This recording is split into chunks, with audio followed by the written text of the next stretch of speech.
Good evening. Today is Thursday, October 5th, 2023, and welcome to the regular meeting session of the Milford School Committee. This meeting is being broadcast and recorded by Milford TV, and copies can be obtained at the request of this board or through central office. Nice to see everybody tonight. Our first agenda item will be the approval of minutes. First set of minutes are from September 21st, 2023, and this was a regular session.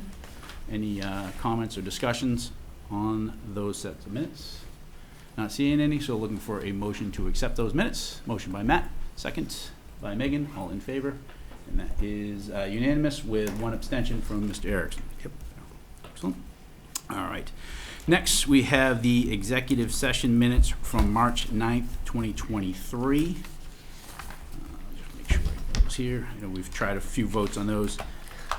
Megan, you were not there for that, so, but I think that's what held up as far as having enough votes, so just want to make sure. Any discussion on those? I know it's been brought up in the past. Michael, you were here. Matt, you were here. Megan, you were here. Brendan, you were not. So that's why, yeah. So looking for a motion to accept the executive session minutes from March 9th, 2023. So motion by Michael, second by Matt, then all in favor. And that is 4 in favor and 2 abstentions from Meg and from Brenda. Great. Excellent. Good. Next agenda item is announcements, correspondence, and distributions. Any committee members have any announcements, correspondence, or distributions?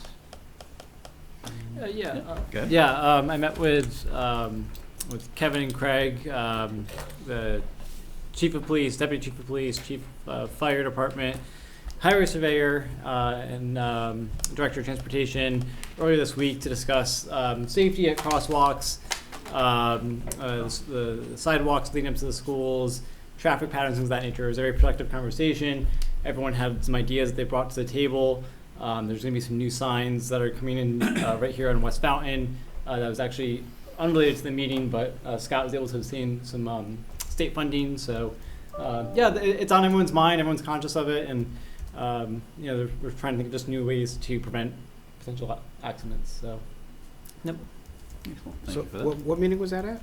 That was just on Tuesday in Kevin's office. So it was just something you guys organized? Yeah, we received a request. We pulled everybody together and just talked about some concerns. Okay. Yeah, and if I could just add one thing, I think Yeah, sure. Safety for pedestrians as well as our car riders and folks that ride the bus is something that we're constantly looking at all the time. I didn't know if it was something that public safety had organized. No, We requested the meeting. I think Yeah. Brendan requested the meeting. Yep. And I lost my train of thought. But it's an iterative process. We're always making shifts and changes based on just circumstances on the ground. And we have great partners with police, highway, fire. Everybody regularly works together. It's always an open and ongoing conversation, and we're always looking to improve our practices. So it's good you get a window, like a glimpse into that window. Yep. All right. Excellent. Thank you. Anything else from the committee members? So I've got one. Yep. I had the opportunity, and Craig was there as well as a number of our staff members. Unified basketball season has started, and if you haven't had a chance to see a unified sporting event, it's probably some of the best things that go on in the Milford Public Schools. The great thing is if you go to like a typical varsity match, the home team cheers when the home team scores. Anytime a basket went in, the whole crowd cheered. It was just a great atmosphere, a great environment. Our cheerleaders were there cheering on the teams, and it's just a great event. So if you ever have a chance to see, unified basketball or any of the other unified sports we offer, highly recommend it. You can't help but walk away with a big smile on your face. Excellent. Thank you for that. Appreciate it. Anything else? Not seeing any. All right. So from there, we'll move on to invitation to speak. Anybody from our gallery? Invitation to speak? Not at this time. All right. Moving on from our student representative report. So Andrew's not here today, so it's just me. But we thought of some positive things that are going on in the school, so we wanted to share that.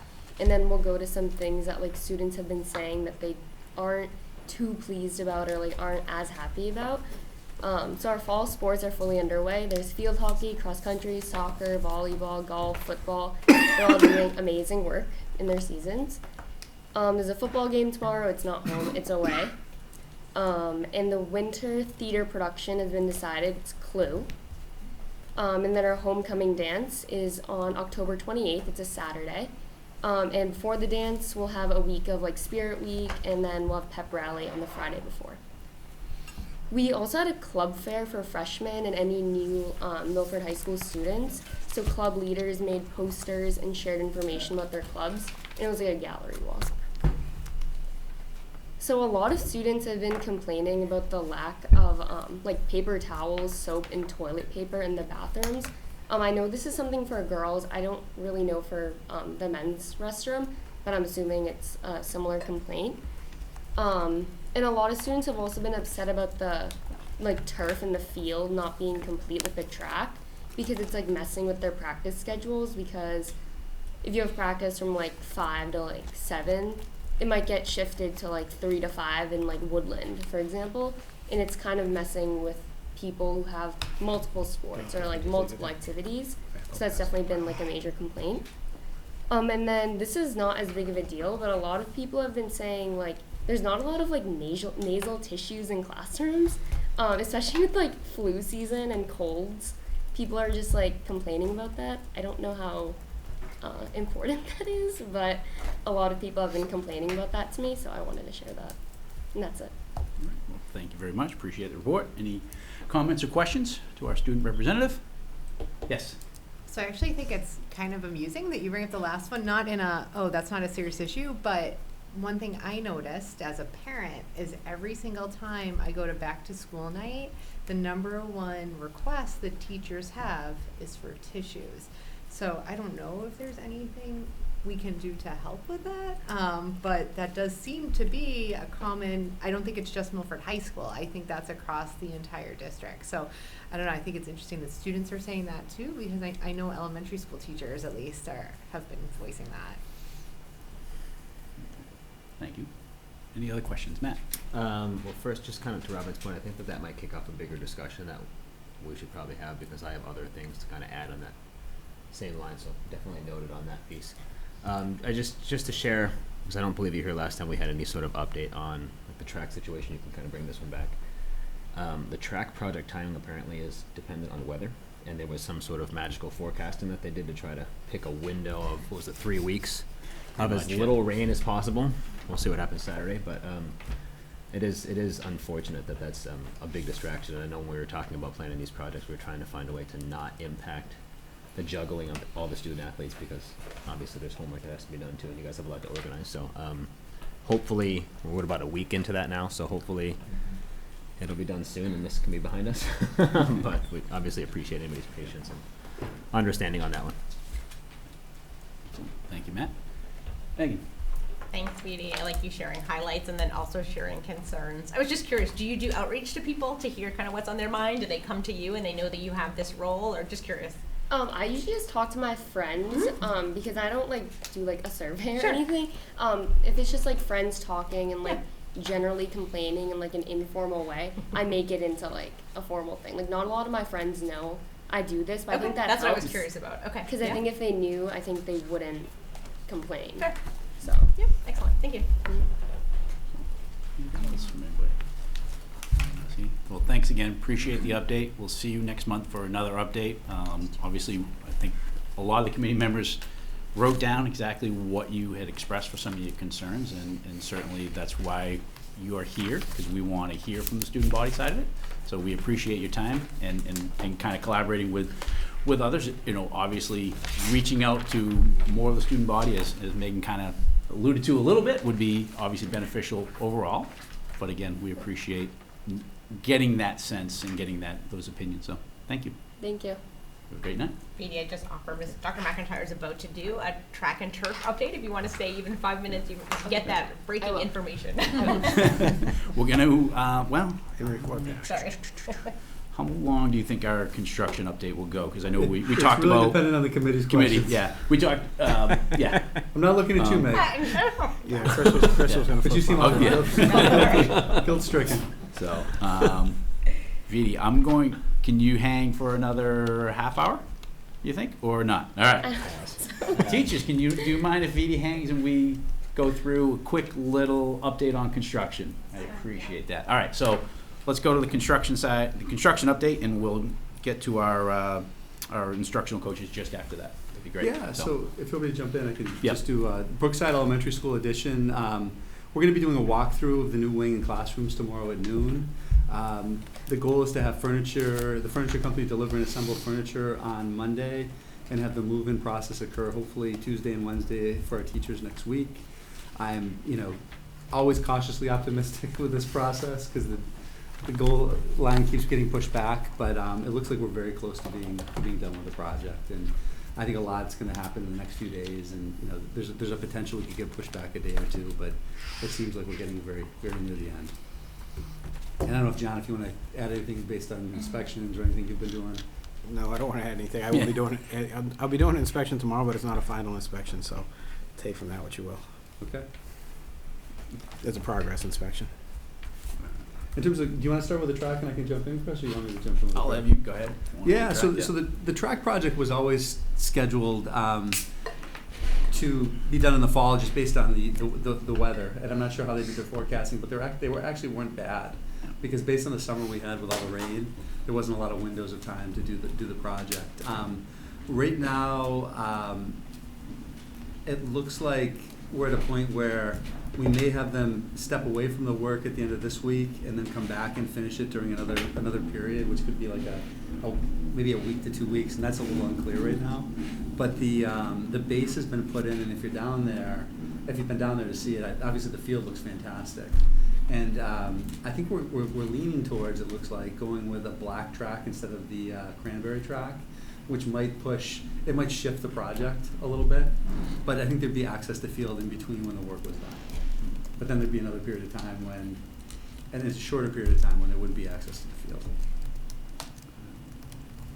If you want to add anything. Yeah, we kind of had a little bit of a discussion today, myself, Kevin, and Pete, about that, and just what would look aesthetically better, overall. With that base layer down, we were trying to determine, the aesthetics with those bright red end zones, but then you'd have this kind of red track that wasn't as red overall. So the thought was maybe with black's down there right now, so definitely encourage people to go by, take a peek at it, what their thoughts were on that. And then there was also the scheduling impact, right? So, right now the materials are on site, we would have to pull back, the crew would leave, and then we would have to kind of go back through and have that crew come back. So what that does, it doesn't impact potentially doesn't impact next Thursday's football game, and then it gives them like basically a 2-week window before that homecoming game on Friday at the end of October. So, and then hypothetically in the playoffs, but then it does also impact our soccer teams, right? Our 2 men's and women's soccer teams. So, there's a lot of factors that we're trying to determine and what is best, but overall, if anybody else has input, please let us know. But certainly, like I said, we're trying to make the best effort in working with the contractor and the overall scope of the project. I have a question. Yes. Black track in the summer. Mm-hmm. Has anybody talked about the heat, the sun on that black track? That was a question that was brought up today. I've asked Pete to reach out to other high schools in the area that have black tracks. He's going to reach out to check in on that.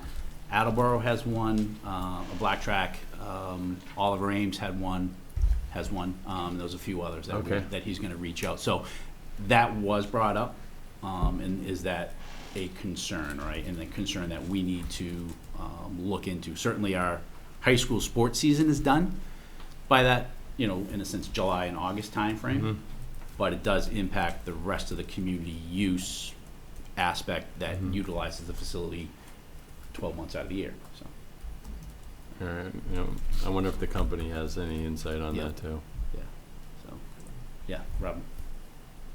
This is a real specific question, so you might not have the answer yet. But if we go with the black track, do we know, are we still going to do white lanes and numbering? And the reason I'm asking is just thinking about, you know, it's not just student athletes that are using that track, but kids all across the district. And so I just, from a visual standpoint, is there an accessibility concern if it's black and white as opposed to a brighter color like I'll red? find out. So I just don't know if we go with black, if there should be just a different color paint for Mhm. the lanes and the numbers. That's more my Okay. thought.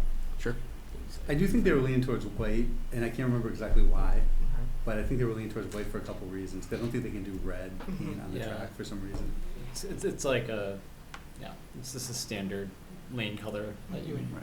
yeah, it's part of, Yeah, because I know that there have been like black and but yellow's not one of our colors, but it would stand out better on a black track than white necessarily would. yeah, so typically like a yellow line would be different just because of like break zones. Right. No, but, yeah.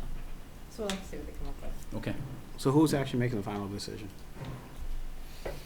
Now guess that we threw that all around. Yeah, that's a good question. I gotta follow up on that. I really don't know if that becomes an executive decision by our administration department, or is it just, you know, throughout, you know. And the genesis of the global. black track Yeah. is black and red are the school colors too. Right. Oh, I get Yeah. it.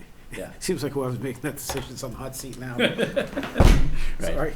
Yeah, no problem. Yes, Megan? Did we already procure the red track and now we need to get a refund and then buy a black track? Is that how Yes, that would work? yeah, exactly, Okay. yeah. So the decision has already been made to buy a red track, and now we're saying we might want to undo that decision and do a new track. Yeah, and Okay. it's not necessarily what you would say is a red track, right? It's that, back to that burgundy color, right? Sure. So, and the concern was with the bright red end zones, how does it look next to the burgundy track? And then, so then if you go with black track, it's an aesthetics thing that we're looking for, so it's aesthetics and also the practicality too, right? So there's a few aspects there as far as the heat, you know, versus the aesthetics, so. So there's yeah, a I little think- form versus function there. Yeah, we have to take those aspects into consideration, right? Robin? So just related to my comment, my request would be the district contracts with an orientation mobility specialist for people with visual disabilities, and I would request that if we're gonna change the color of the track, we consult with that person and make sure Yeah. that it's accessible to all And, students. and even to that, if it was the burgundy track with the white lane lines. I mean, I don't know that- what would necessarily be better. Okay. I'm just Yeah. thinking, we're making a major change to a facility that's used across the entire district, Mhm. potentially. I just Mhm. wanna make sure that Right. it's accessible to every kid in Yep. this district, that's all. Thank you for that. Brendan? Is there any concern from the manufacturer about the difference in longevity of the track? Because we got a lot out of our existing track and field. I don't know if the color, Right. Yeah, I don't believe that's a concern at all. okay. Matt? Comment on the heat, and that is a good point to bring up. I would also keep in mind that the turf that we put down has a reputation of raising field temperatures up to 10 to 15 degrees just because it's not grass. So I mean, hot surface is not fun, but we obviously already put a really hot surface down there. So the base layer that's down, safe to walk on with cleats, obviously, before they get to the next two layers. It will be, it's not safe now. So it needs some curing time, just like the Yeah, rest of yeah, it, but it yeah. should be So fine for that. it's- My sense is we'll get to the game next week. I believe is it Thursday? Thursday night game. October 9th? It's Or Thursday, the- whatever next. What's the day? The 12th. I think it's the 12th, yeah. October 12th, thank you. So it'll be good for the October 12th game and then time in between until the next round of installation goes in, and then there'll be a gap in time where we can actually access the track. Do we know if there's a temperature threshold? Like if they get too close to freezing, That's- does it now not work? We're looking at that too. Okay. And again, it could rain a bunch and Of course it it could. would impact either process. Right. Just one more, Chris. Is there a cost differential between the two? It's minimal. It's, Yeah. I think, Which like, way? a little higher for A the little block higher, track. yeah. Yep. Thanks. And both are used regularly, so they're able to use this for another track project. Got it. So there's no charge for Changing. the numbers. maroon Mhm. material. Right. Yeah. Okay, thank you. Can we get what the minimal difference is sent to us? I think it's about $6,000. Yeah. Yeah, let's say that, yeah. Give or take. Sure. Yep. Any other questions on track stuff? I guess before we move on, any other questions on Brookside? Before we move on to another construction topic, any? Just a note Brookside, of yeah. thanks to you, Matt, and John for following up with the vendor with the letter. I think that was very appropriate, so appreciate you taking the time to do that. So, yeah, fingers crossed things keep going smoothly with it, and, we can get in as quick as possible, so. Not seeing any other Brookside questions, track questions were good. Last piece And is the then- yeah. softball lights, Yep. and it's my understanding that the softball lights are gonna be done by the end of October. The materials have been delivered, we're just waiting for the installation. Excellent. There's really Thank you not for that. Not a whole lot there to update. So, all right. Any questions from our student rep on that? As you can see, now I guess maybe got a little sense of, ends up being a lot of questions, right? In of how things are going to, how the schedule moves forward, and I think that's why sometimes there are some delays that you're seeing, and I know that students are frustrated, especially seniors that are kind of missing out a little bit of that time out on that field in the senior year, but we ask for their patience and we'll get them out there as soon as possible. Yeah, that was helpful. Thank you. Yeah, no problem. Excellent. All right. Good on the construction update. Great. Thank you. You're good. Thank Okay, you very thank much. We you. appreciate it.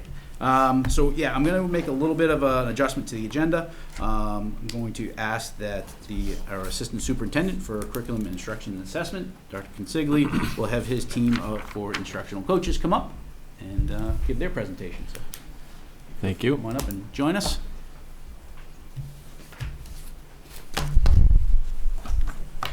I've asked our 4 instructional coaches to come and give us an update on sort of the work that they're doing across the district.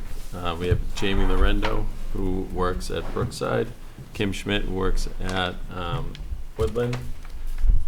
Think about it. Irene Coelho, who works at Memorial, and then Alyssa Holland, who works at Stacy. So take it away. Welcome.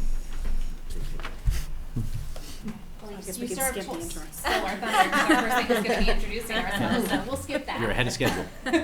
Thanks, Craig. Sorry. So the instructional coaching has been a part of Milford. We're now in year 6. Jamie and I were the first 2 coaches that started, and then we were able to expand and brought on Alyssa and Irene. When we started 6 years ago, our first main focus was building relationships with teachers and teaching them what instructional coaching is, because it was brand new to them.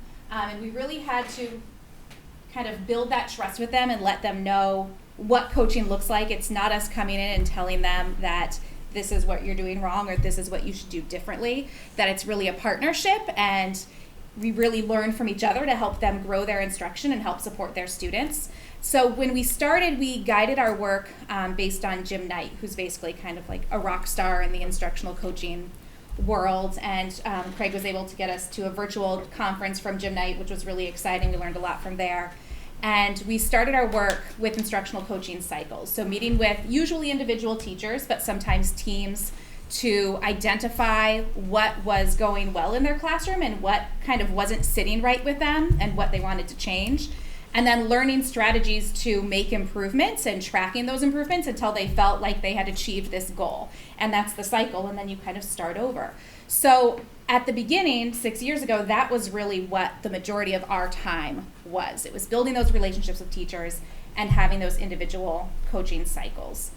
Now we're happy to say that the program has really developed and that there's a lot more happening with instructional coaching. We're still doing those individual coaching cycles, but Jamie's going to talk a little bit about how the position has evolved over the last few years. Right, so with the coaching cycles 1-to-1, which is still the same now, it's voluntary. So teachers are not in any way forced to work with us. It's their choice if they'd like to do that. So that is the one component of coaching that continues to be voluntary, and of course non-evaluative as well.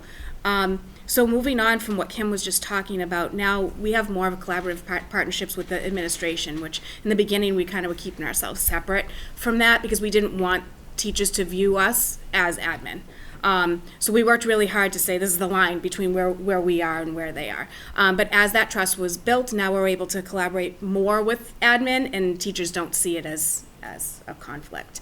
And then over time, we've found ways to embed coaching into things so that if there's district improved goals, professional and student learning goals, the coaching has been incorporated into the goal. So the teachers have options to choose the goal, but if they choose the goal, they have to do the coaching with it. So we have found ways to kind of work the coaching in so it's kind of involuntary, but not really.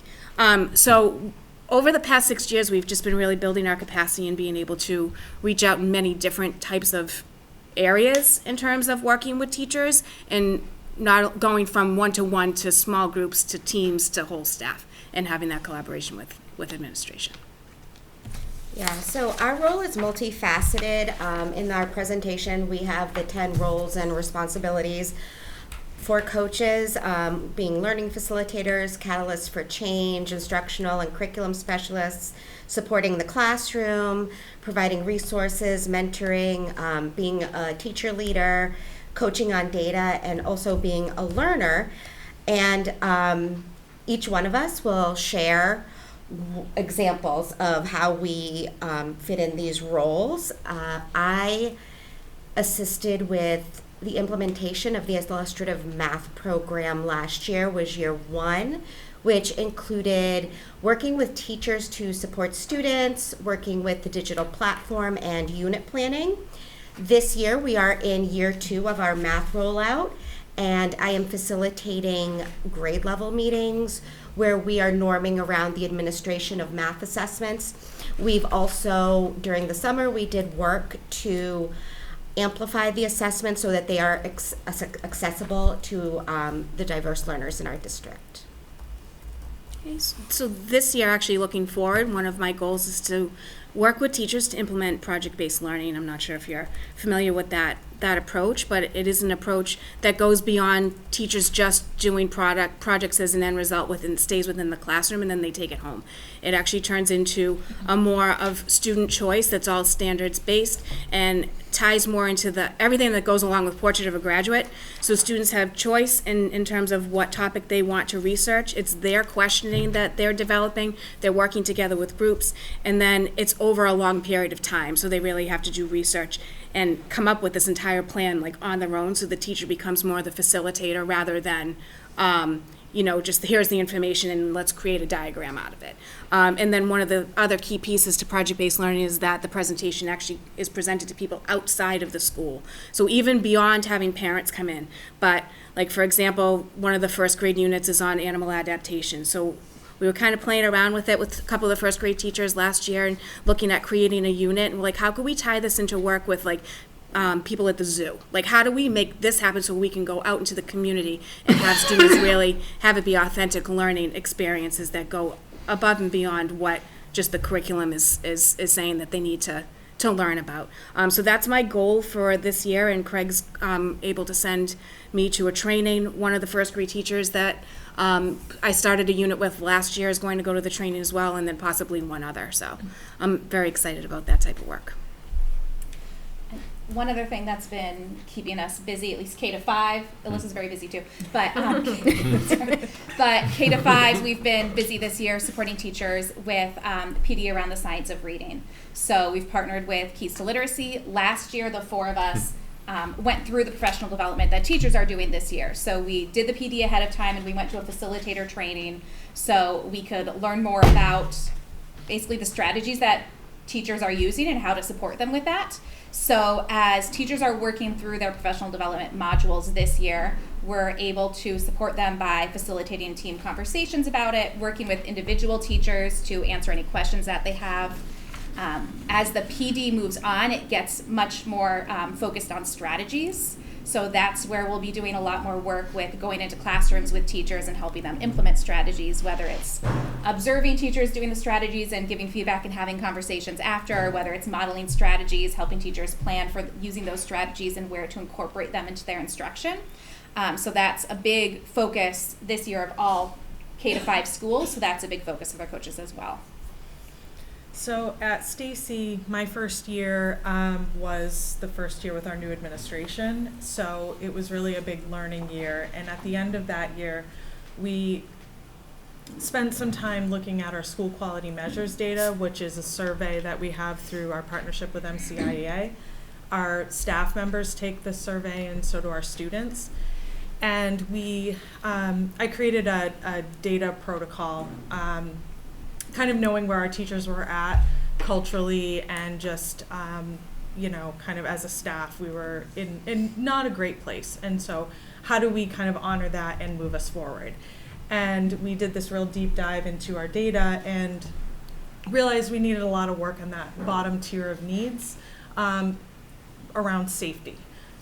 So we did some work with our climate and culture committee. We had a new behavior matrix, all of this stuff, and we kind of let that go for the majority of the next year, and then went back to the data at the end of that year, which was last spring, and really looked at it with our staff and looked at some different parts.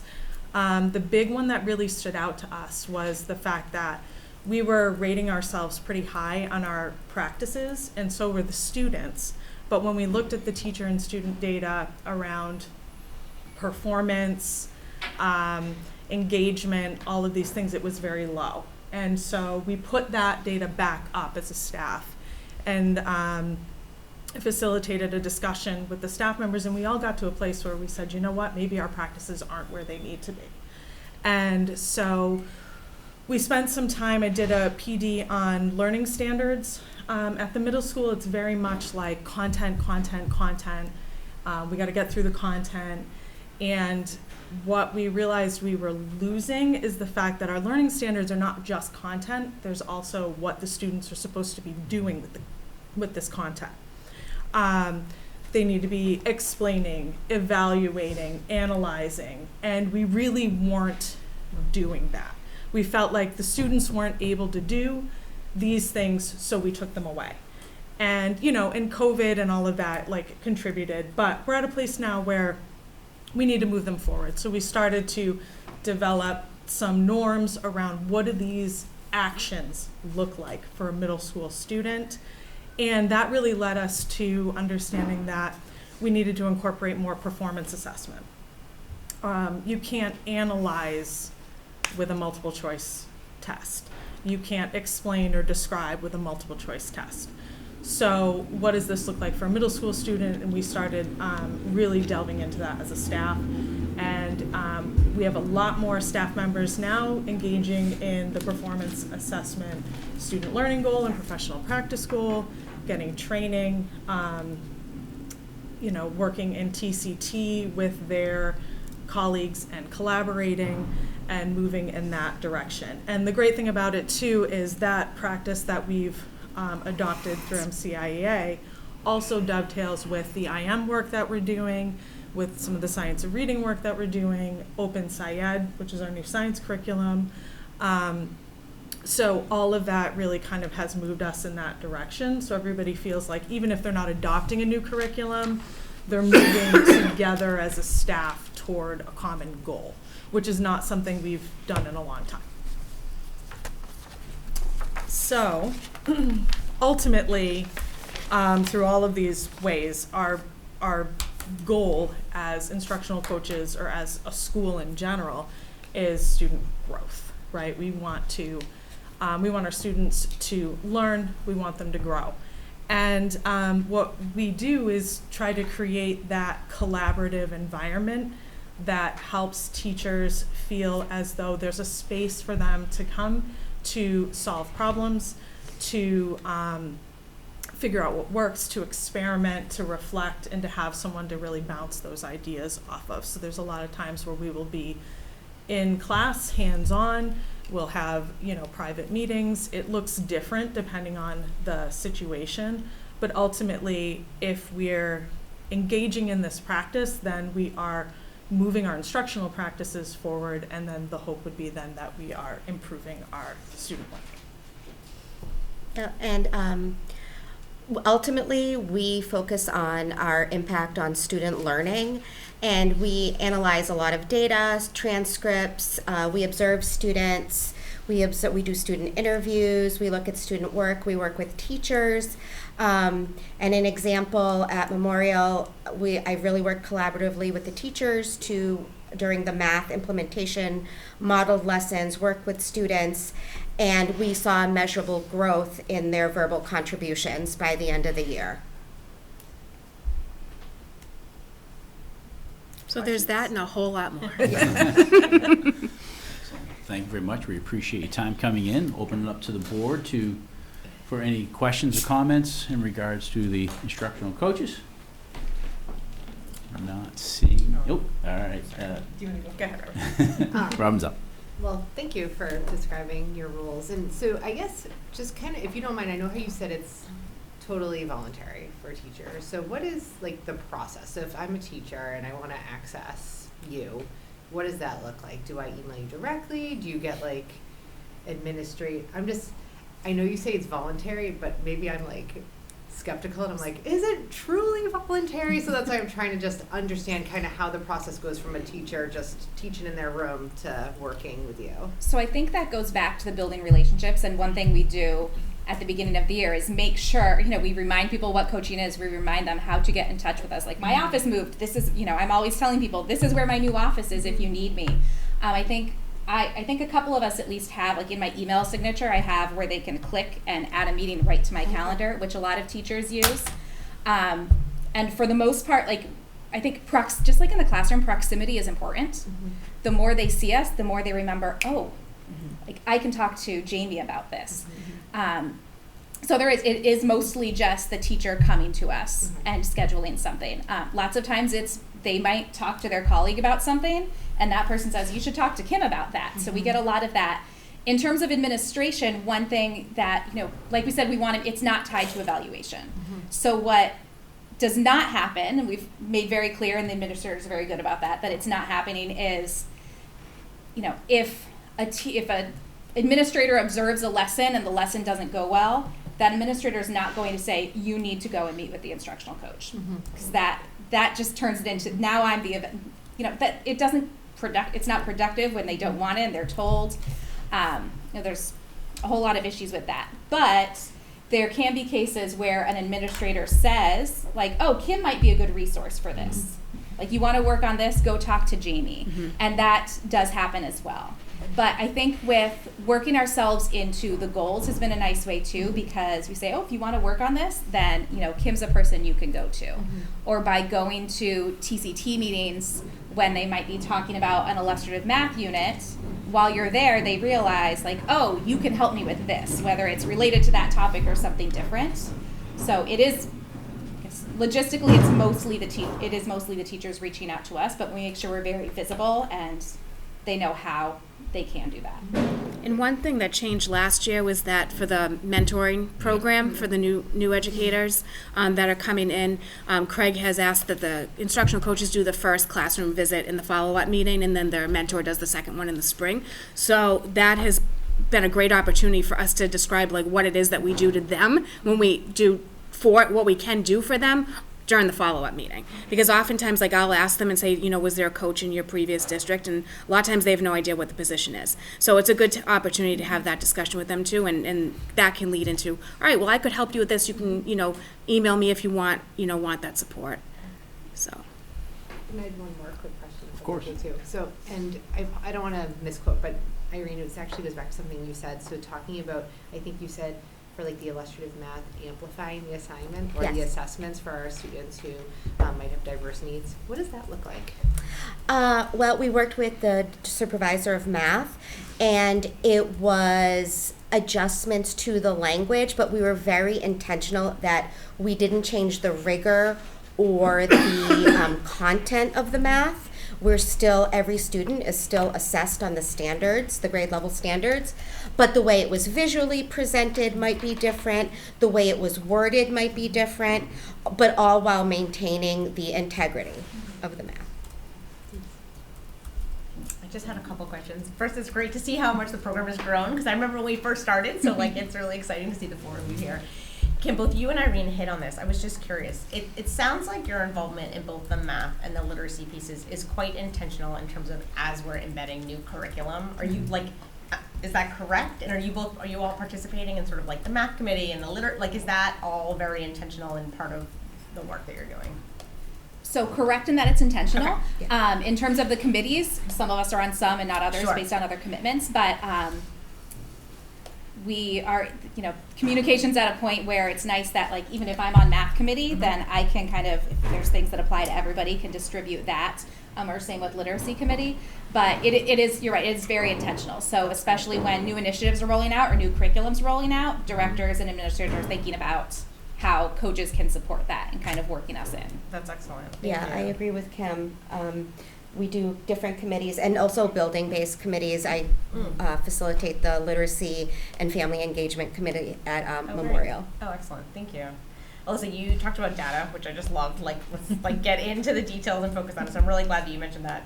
I was actually kind of surprised when you talked about like where it first took you.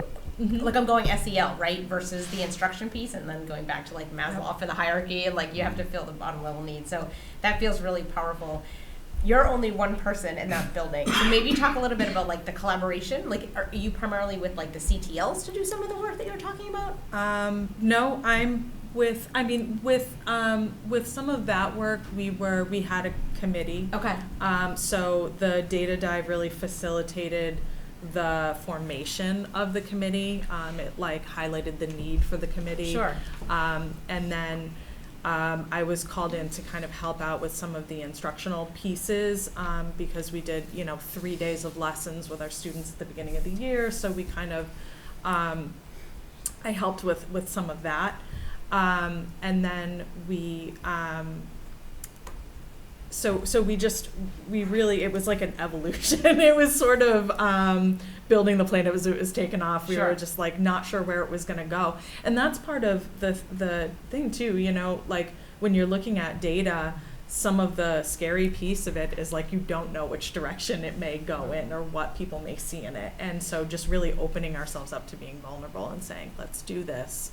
And then seeing where it goes and then realizing, okay, it went in this direction, now what do we do? And then having to figure that out.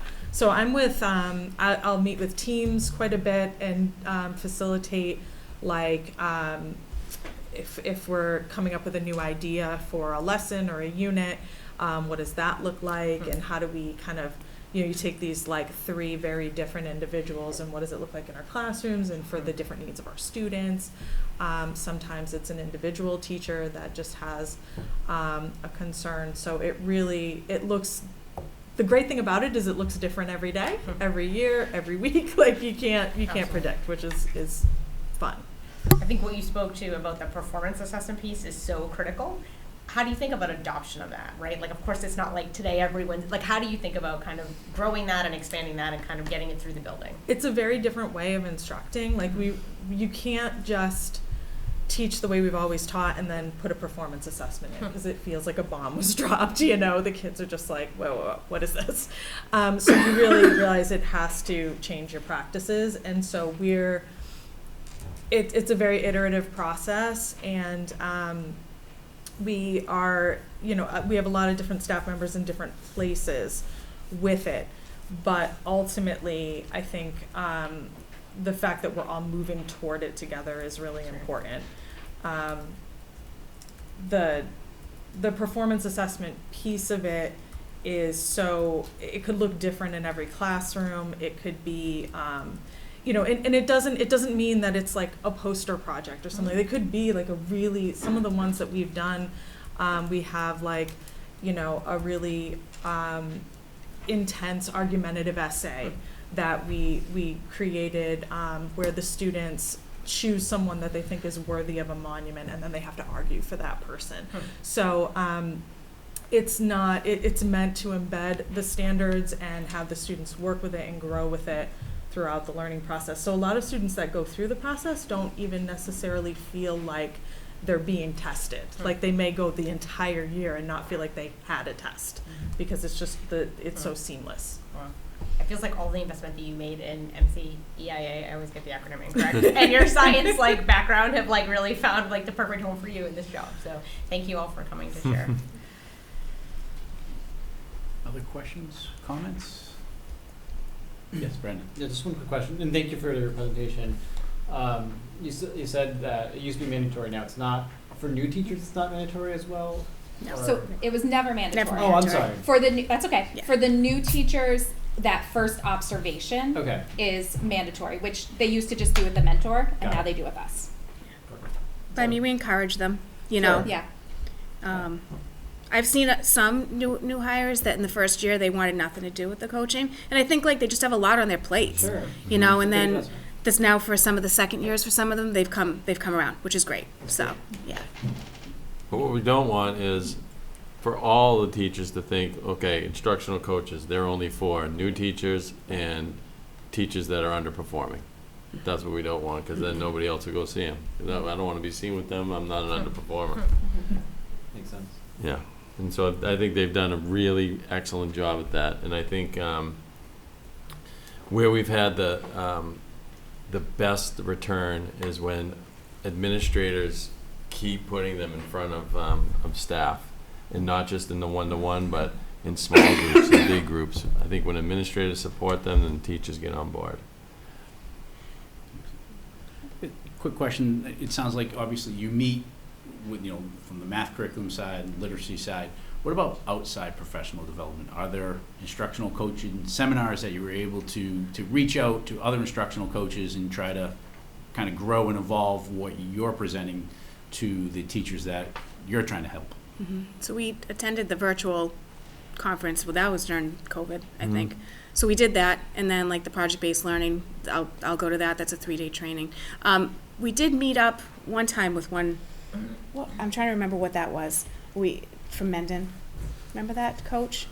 I can't remember who it was. I mean, I would like to be able to have a network of coaches in other districts so that we can share what we're doing. I mean, and programs are different in different districts, Right. so it'd be interesting to see like how it works, and can we take components of what they do, and can they take components of Another what thing we that we do. do is like book studies, so that has really helped us. We'll pick something that like either highlights a need or is just a new book about coaching and kind of jump into it. So Yeah, so the 5 of us meet every other week, and then they meet on their own together too. So I think one of the best parts about our program is that they all work together, and they all work. So although they may not go outside the district to find other coaches, they have each other, and they work really closely together. Excellent. Any other questions? Craig, any final words? I know they work No, these are under my you in people, your direction, right? so, but I know that they were very comprehensive and. No, and I'm really proud of the work that they've done, and no joke, in the last 6 years, they've taken it from ground zero to, we're almost there. We're almost at where we want to be, but I think we've seen steady growth, and I think every year, more and more teachers are getting in front of them, and they're helping and supporting teachers, which ultimately is leading to student growth. So they do a very good job. Excellent. Well, thank you very much for coming in to present. We appreciate your time. Sure. Thank you. Thank you. Thank you.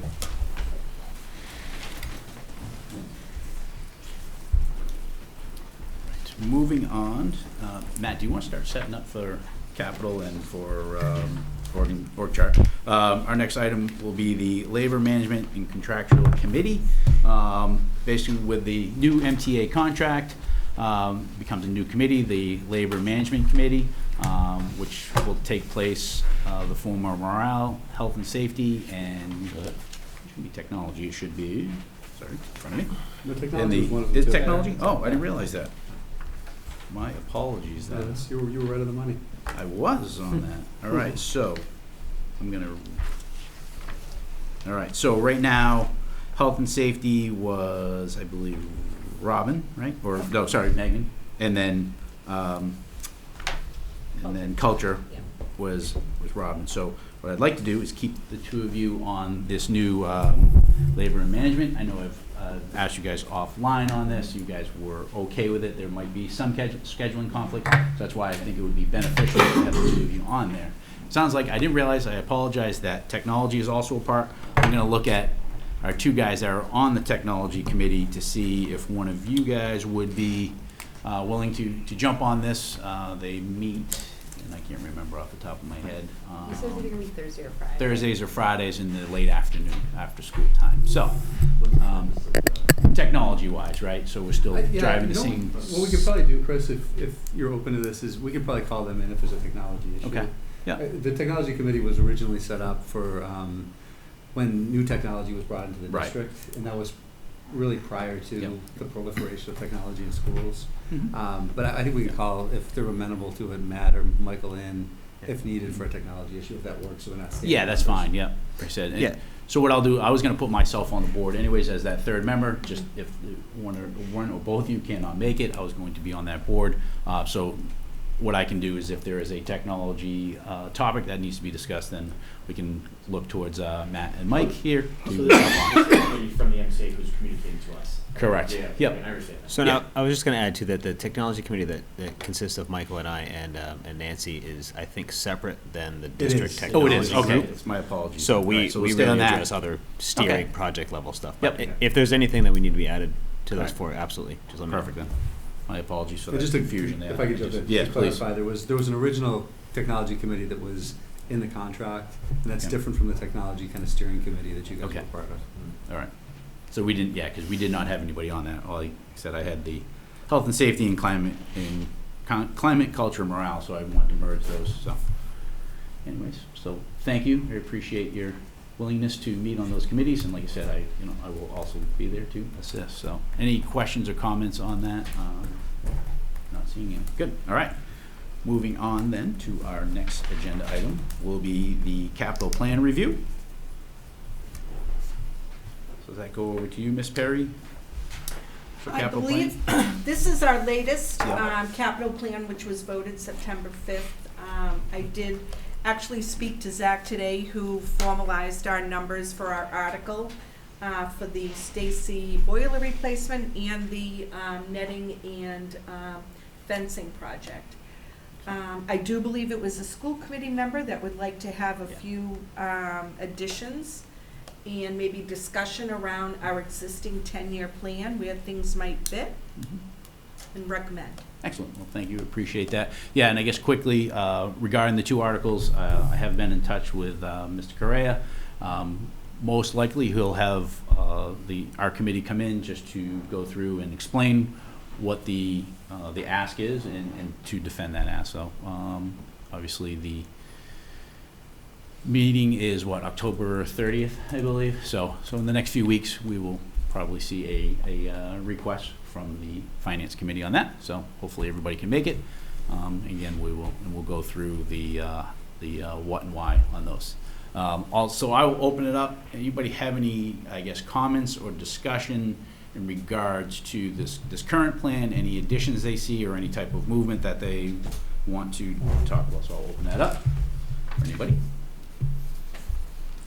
Yes, Megan. I think one thing that we talked about, Chris, at the last meeting was giving Carlos some time to digest this. I'm assuming that hasn't happened because that was only a couple weeks ago. Okay, so that will be something that would come back to us. We can still, obviously at any time we can do this. I wasn't sure if there was something more pertinent that you wanted to talk about, so that's why I brought it up tonight. Oh, gotcha. Thanks, Chris. Yeah. No, I think it's just more a general refresh, right? Yep. So I think it was probably scary, but like 4 years ago, we didn't have anything showing on here for the high school, and I just felt like we couldn't go and submit a statement of interest if we weren't showing big dollars that we anticipated spending. So that was a placeholder intentionally, for that purpose. But I do think at some point we need to hopefully hear back and let all of this go, right, Kevin? But if that doesn't happen, do a true refresh in terms of over the next 5 to whatever years, what are we actually looking at having to invest in this building?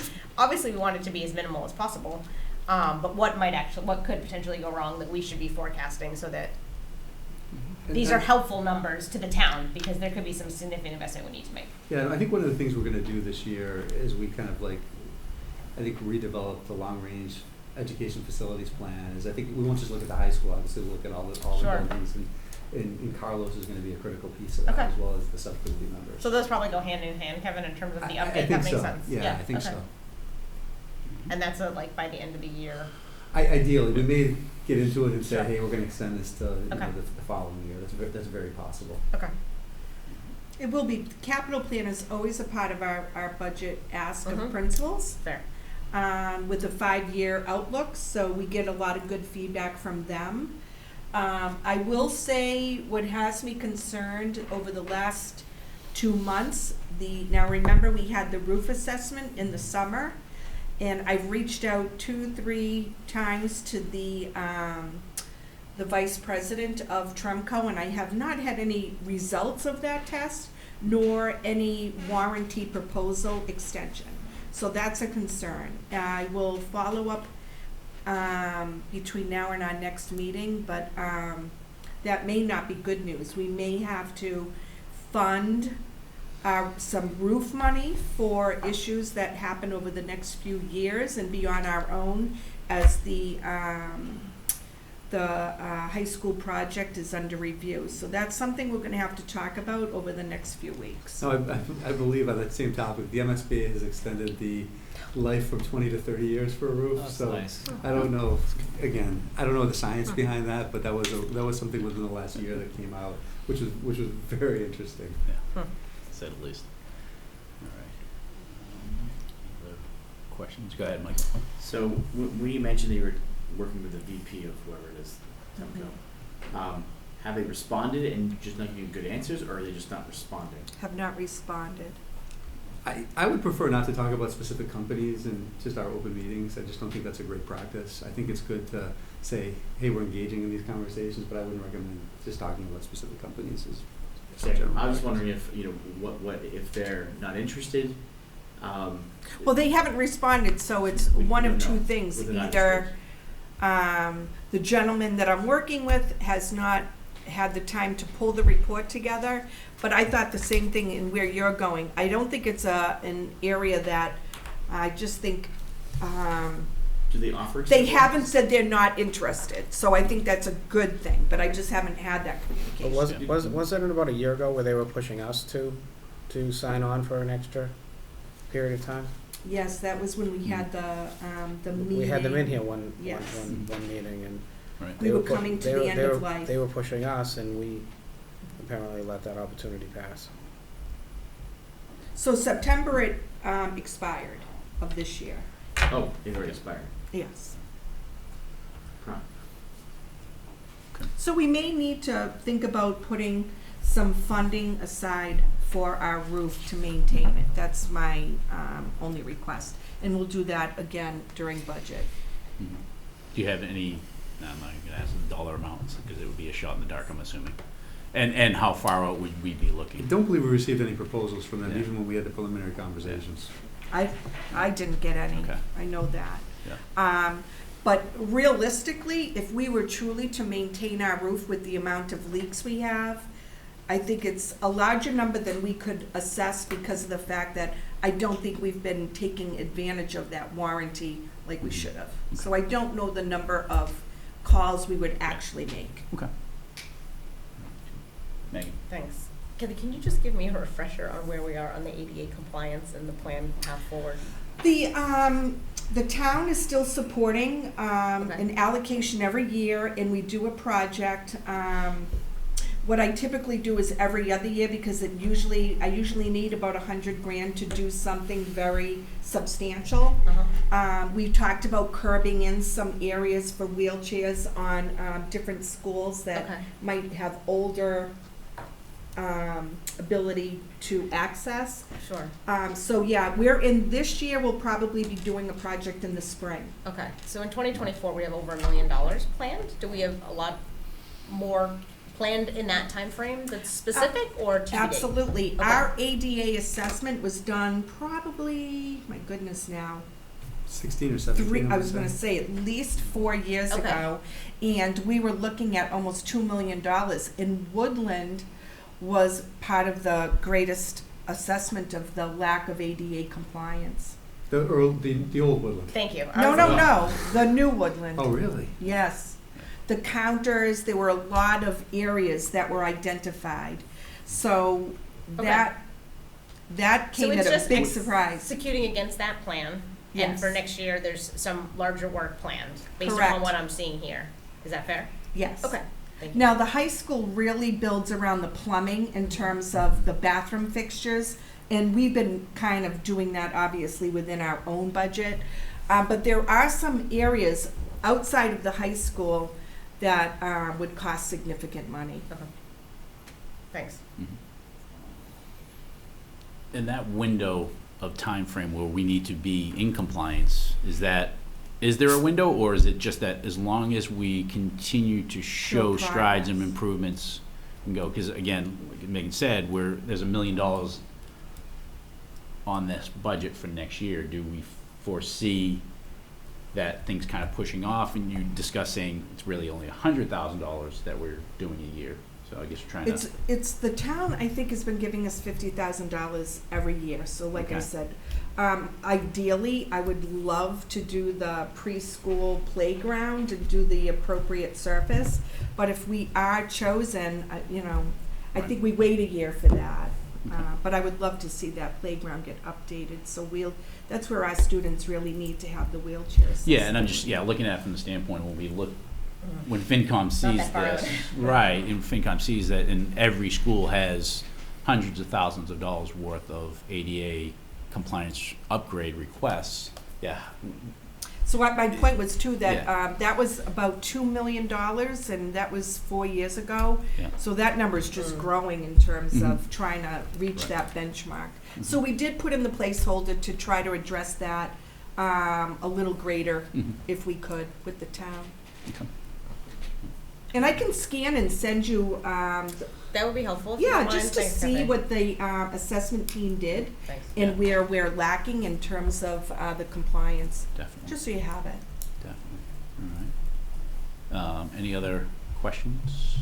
Yes, Brendan, go ahead. Yeah, two questions, and I'll answer them in order. The first one, are there any upgrades to the high school, and you don't have to answer this now, specifically, but are there any upgrades that we can do now that we can maybe carry over if and when we do get a new building? Like, I'm just, Throw it out there. knowing nothing about elevators at all, like if we replace an elevator, could that be moved into a new building or along those lines?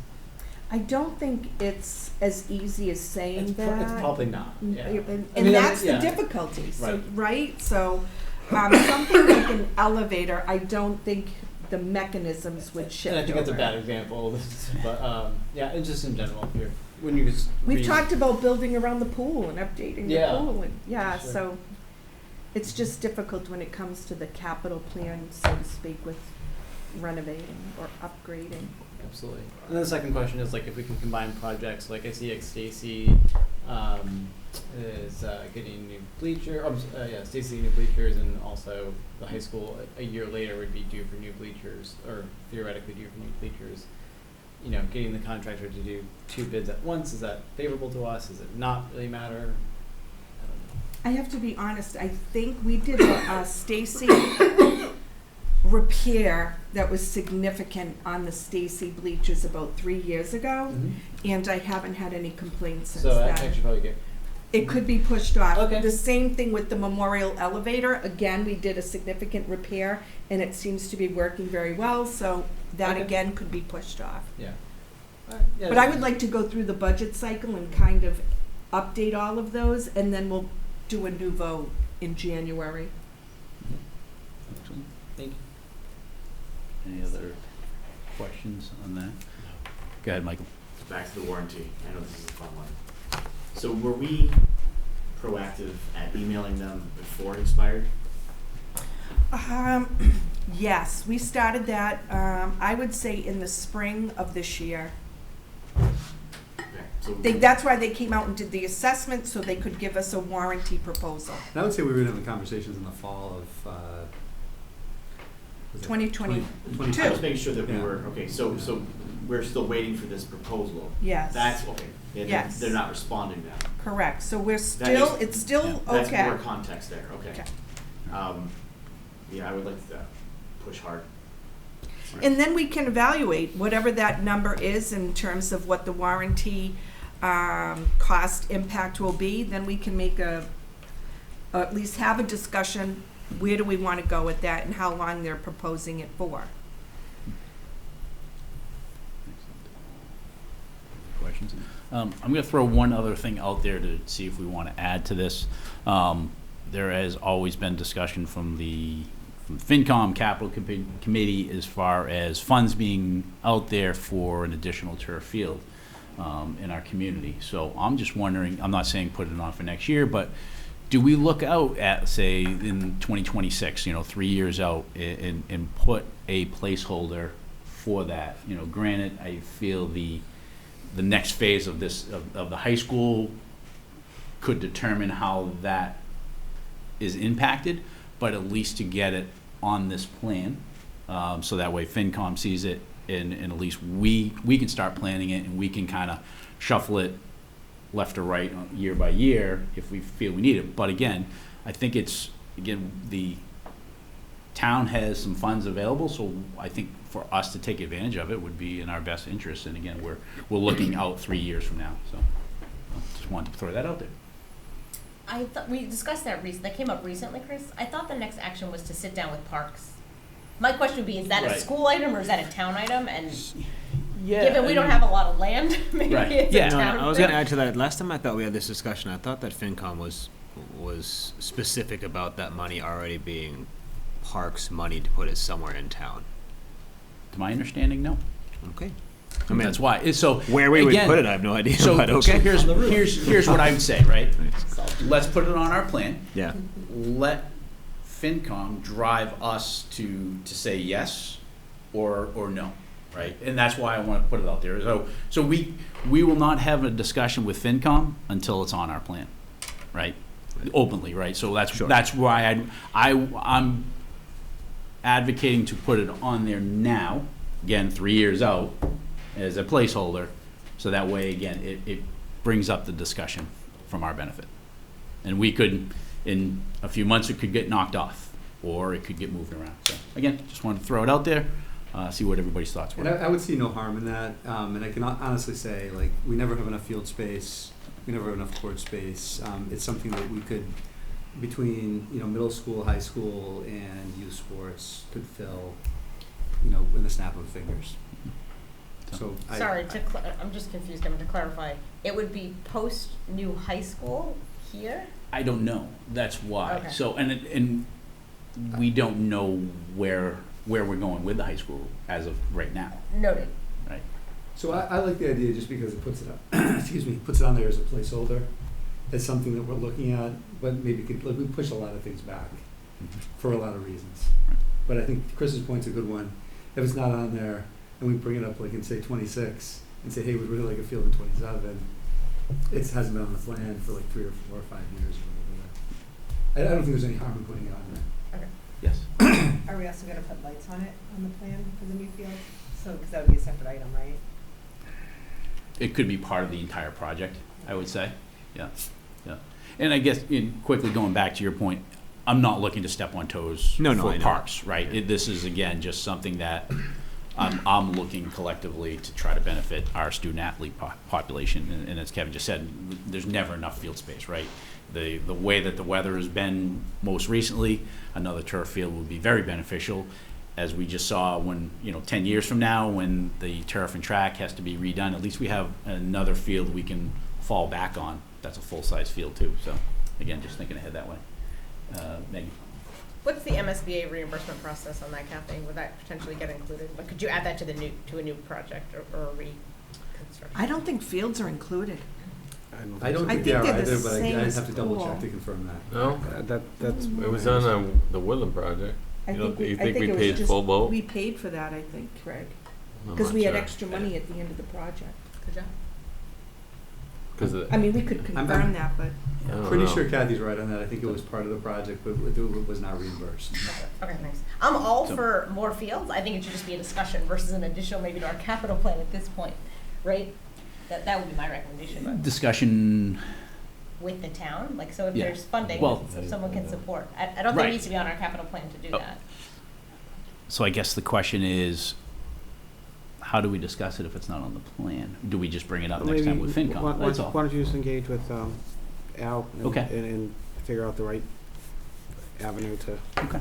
the project? Because, I mean, he's been saying for years, he's putting aside a certain amount. Right. They don't have they haven't identified a specific for the parks, and, it's available, we're one community, so. Right. Well, it's just, maybe you can open that, or you and Okay, I can yeah. open that conversation with him. Yep. And then I just want to add, I keep hearing new high school, and I just want to maybe reset everybody's expectations. I don't expect us to ever be able to build a brand-new high school, next to this one. Oh yeah, renovated. No. Yeah. When I say new, it means not this. Yeah. I'm with you, Doug. Yeah. And I'm hopeful that comes. I mean, I wish we could, but I just Yeah, don't see, no, I no, don't see I'm him with being realistic. We appreciate that clarity, so, okay. All right. Yes, Just one more quick question about thinking of a second field. Yeah. I don't even know if this is possible, but the field that's at Woodland currently, I know that it's on the plan for a turf replacement October 2027. Is there any possibility to enlarge that field so that it is full size and we could have other sports playing there? I think that would, but I Funny don't want you to should speak say for the that. committee. I think that would be a discussion when you go to replace that carpet. Right. Yeah, that's what I meant. Like, Yeah, for the, I mean, the you're not- Woodland replacement is what I was looking at. And I mean, we're October not far out. Right, It's exactly. the size, it's the size it's at because of the school. restrictions Okay. somehow, That's whether it was wetland restrictions or boundary restrictions on one side, it's the size it was because that's what could fit. Now we're adding fencing. Right. Yeah, I'll bring this up that, because as I looked in, knowing that fencing and we have the capital, in order for it to make it a regulation football field and soccer field, you would look having to add 50 additional feet in one direction, like from the lengthwise, and 30 to 60 feet from the widthwise. Okay, so I think that it would be beneficial to us to truly look at those constraints to make sure that when we go, if town meeting goes the way that we want it to, and we get the fencing and the safety netting, that the plan installs it so that if we did want to make it bigger, we're not moving safety netting and fencing. So yes, I've brought that up, and that's why I have it, so. And also, like, as Craig said, there might be some constraints from the environmental side, and there might still be some Yeah. constraints being that the site that it's on is at an elementary school. So There's, we you can know, go through there's that. all wetlands from the end of the field to the street, that Right. whole area. Right. So I think that's something, I'm glad you brought it up. I think it's something that to be discussed further, and that's something that I'm already starting to at least look into. Any other questions or comments? So yeah, I'll engage in a conversation with Al Correa from FinCom just in regards to the addition of a turf field, and we can bring that up to on the budget cycle in our budget presentation project. So good, excellent. Any other questions or comments on capital? Not seeing any. All right. Very good. Moving on to our report from the superintendent. We'll go over our org chart. Yeah, so the org chart, I don't really have a whole lot to say about it. I added numbers in and did individual school organizational charts, and I'm happy to hear any feedback or answer any questions that you have, but don't Sorry, really have Matt, any it's in a different email. It was sent separately by Melissa Bullock. Melissa. Gotcha. I apologize for that. There it is. So.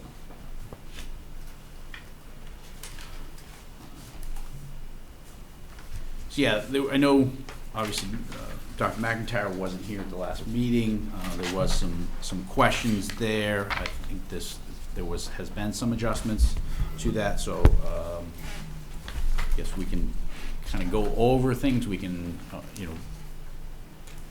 ask questions or make comments of how we foresee this org chart as it is now, or if there's any future kind of questions or changes that we want to discuss. So I'll open it up to the committee from that standpoint as everybody's digesting it.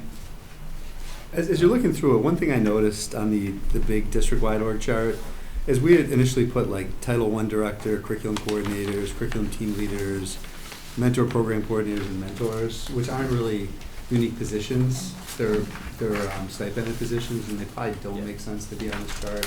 And I'm happy to eliminate those, but I think we put them in there originally just to give you a sense of some of the activity going on in the district. And it's kind of at the will of the committee if they want those on there or not.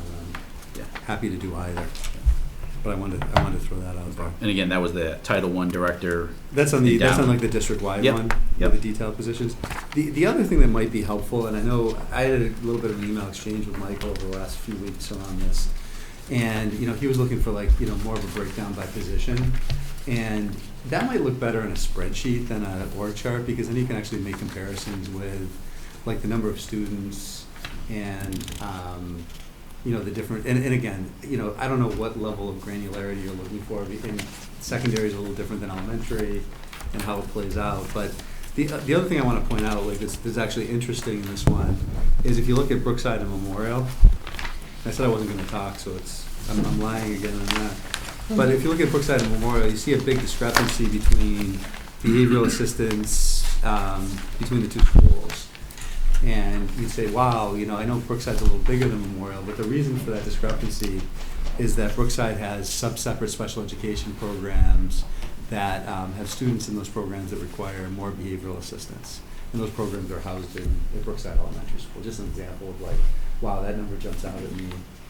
That's one of the bigger ones that kind of jump out on all the org charts, but I just want to point that piece out to you. Who does the nursing director report to? Who's the, say it again? The nursing director. The nursing director reports, so the nursing director is a nurse under the teacher's contract.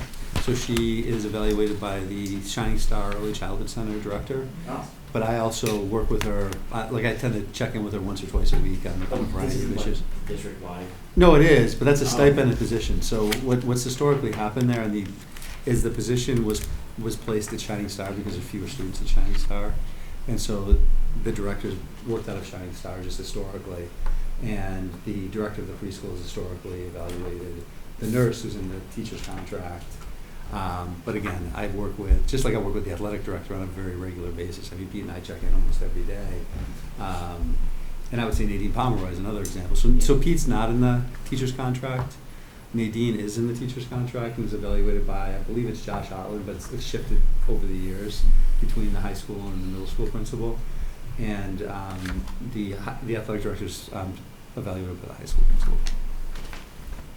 So the director of nursing, I realize that's under the contract. That's technically a school committee hire, but we sort of asked or delegated you to make the hire. But she's reporting to the Shining Star. She's reporting to the director. Shining Star, or she's being evaluated by the Shining Star director.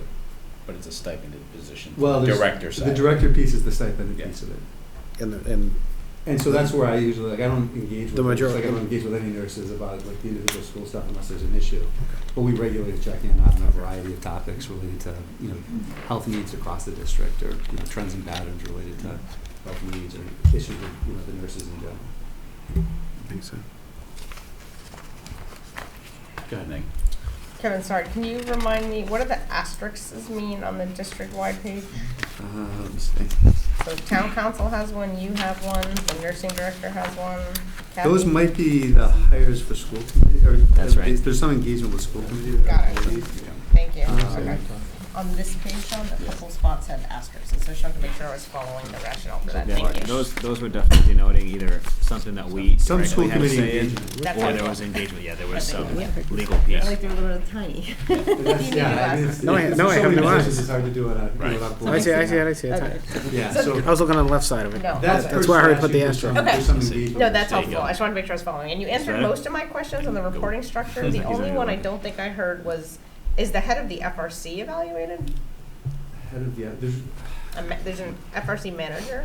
yeah, so they're kind of all under, Jen Orjanian, who's the, Okay, yeah, Yeah. EL director. got it, that's Or helpful. Thank you. multilingual learner director, now is what we're calling her. It might even Yep. say that on there, but we're trying to shift that language. Okay, this is visually incredibly helpful, so I'm sure it took time, whoever put it together, just thank you, because it's, just being in this role, it's really helpful to see sort of laid out, particularly with the numbers. My next So, comment. so Carrie Taylor was the designer, like, she actually did the technical piece, and I did a lot So of Carrie the- Taylor, we really appreciate the the effort. layout. I did the layout on paper, she made it come to life on In the doing page. it. My next observation is gonna surprise you, but, so the custodial staff, so we would have 7 at the high school, between the high school and Shining Star. We have 6 at Stacy. We have 1 at Woodland. Yeah, From a so square it's- footage standpoint, that Yeah, feels so- not right. Yeah, so the reason for that, and I think that's worthy of discussion. Okay. But the reason for that is the cleaning crews that come in at night that do the vast majority of the cleaning at Brookside Memorial and Woodland. But not at Stacy in the high school. Stacy in the high school, the cleaning at night happens by the facility. So there's a Interesting. day Okay. crew and a night crew Okay, at both of those schools. Got it. And the 3 elementary schools have a cleaning company that comes in at night. interesting. And does, you know, and I couldn't tell you the delineated responsibilities. Okay. I could tell you, but I just don't have it at my fingertips. Okay. I'd love to hear from you and Carlos, Kathy, in terms of like whether we think that which works most effectively and which model.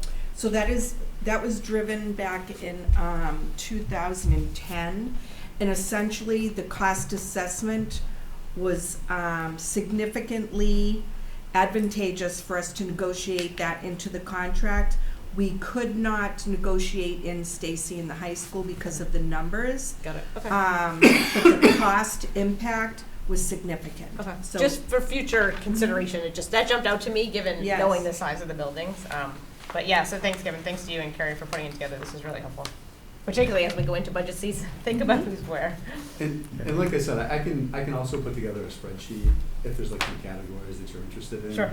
The tricky thing is sometimes like the Brookside Memorial difference is program driven, and that'll happen sometimes because different programs are housed in different, or we do different things that are different. Sure. Different buildings. Okay, thank you. Thanks, Chris. I'm just thinking we're making all of the principal, when we're looking at the budget, it's quite helpful to have this as we think about adding, so Exactly. it's great. Yep. Any other, go ahead, Rob. I just had some clarification about kind of like who reports to who, if that's okay, and I feel bad because it might be a little bit specific, but just looking at this, so just Which thinking. page you on? So I'm looking at the district and then I'm kind of just comparing it to like Milford High School, for example. So if I work at Milford High School and I'm in that bottom row, I could be evaluated by the principal, the associate principal, or the assistant principal, correct? Correct. Is that what that means? Correct. Okay. But they are not evaluated by the curriculum supervisor of math and literacy, correct? So it would just be the assistant associate So principal? directors will contribute to evaluations, Okay. but they won't complete evaluations. So they'll do observations that are part of the evaluations, but they don't actually complete evaluations. There's a couple exceptions there. Lisa Kincaid supervises the counselors, a number of counselors. Yep, okay. And there might be one other exception where we have somebody doing that, but they have the license. Yep. They have the administrative license to do that evaluation. And the person would know this is who Yeah. I'm evaluating. Yeah. And usually there's a lot of good rationale or Okay. something that evolves over time that makes a lot of sense. And then and this is where I apologize for the more little specifics, so thinking of special education, so if I'm like a speech pathologist who's between buildings, am I assigned like one building principal as my evaluator, or do those? Typically, yes. Okay. And that can change because our service providers move around sometimes based on, like caseload and need across the district. So, Okay. like if I'm a speech pathologist, one year the majority of my cases might be at Woodland. Yep. And then the next, so I'm evaluated by Tim or one of the assistant Yep. principals there. The next year I might be like evaluated by Stacy because maybe there's a larger group that shifts up to the middle Okay. school. And then, so the team chairs, it looks like are evaluated by the special ed director now? Yes. Okay, and then the director of Shining Star also is evaluated by the special ed director? So I actually do I do the Okay. principals and the direct. So Okay. that's kind of that's almost like a weird one in the same way that like the athletic director of nursing is. Yeah. Is Lucy has a lot of engagement with the Mhm. preschool just because of the percentage of students with special needs at the preschool. But I do the evaluation of all like the building level leaders. Okay, yeah, no, just the way it looks, that's the one thing that I thought was a little confusing, because it does look like Shining Star. Some of it's director just trying to is fit the under- boxes. Yeah, no worries, that was the one that I was a little confused Yeah. about, yeah, thank you. Yep. As we're talking about different roles, quick question, the dean of students at the high school, what's that kind of quick role? Yeah, so that just came out of just purely like numbers needs for disciplinary referrals. Mhm. So the dean of students is in the teacher's contract, Mhm. and they basically deal with, I'm trying to say this in a good way, like, less significant disciplinary issues. Okay. And it just supports the assistant principals and principals to do, spend a little more time on evaluation and deal with some of the more significant issues and the more persistent issues. Okay, great. Appreciate that. I thought that's what it was, I just wanted to verify that, just from that standpoint. Any other questions out there? I guess a couple quick comments from my side, and obviously it's early in the game, but at some point when this board, do we start discussing the future, and is there ever a split? And I look towards you, Kathy. From that business side of it and human resources side of it. As we continue to grow staff-wise, at what point do we start looking at those two positions being too much? So look to you, and, you know, from that standpoint, you know, the community use and director of transportation, again, another position that's a dual role. So, you know, there are a few positions out there that I think that as we evolve the budget and we evolve in time, or move forward in time, do we look at splitting those? Again, we're very lucky with our technology director that can also do grants. Is there another magic person out there that we're going to find to be able to do that? Or does it become a point where we have to significantly look, or not significantly, but look at splitting those roles? Or does the IT department, as we become more and more geared towards digital learning, that the grant writer is a stipend position or envelops from another position? So again, I'm just throwing those different, you know, kind of movements out there, and just seeing what this board is thinking, and obviously to the superintendent, or what the thoughts were from that standpoint as we move forward. Yeah, I think those are all valid questions. When Kathy started her position, you know, 20-ish years ago, give or take, right? We probably had 150, 200 fewer teachers, a lot less assistants, you know, a lot fewer, you know, support staff, just because the population was smaller and different.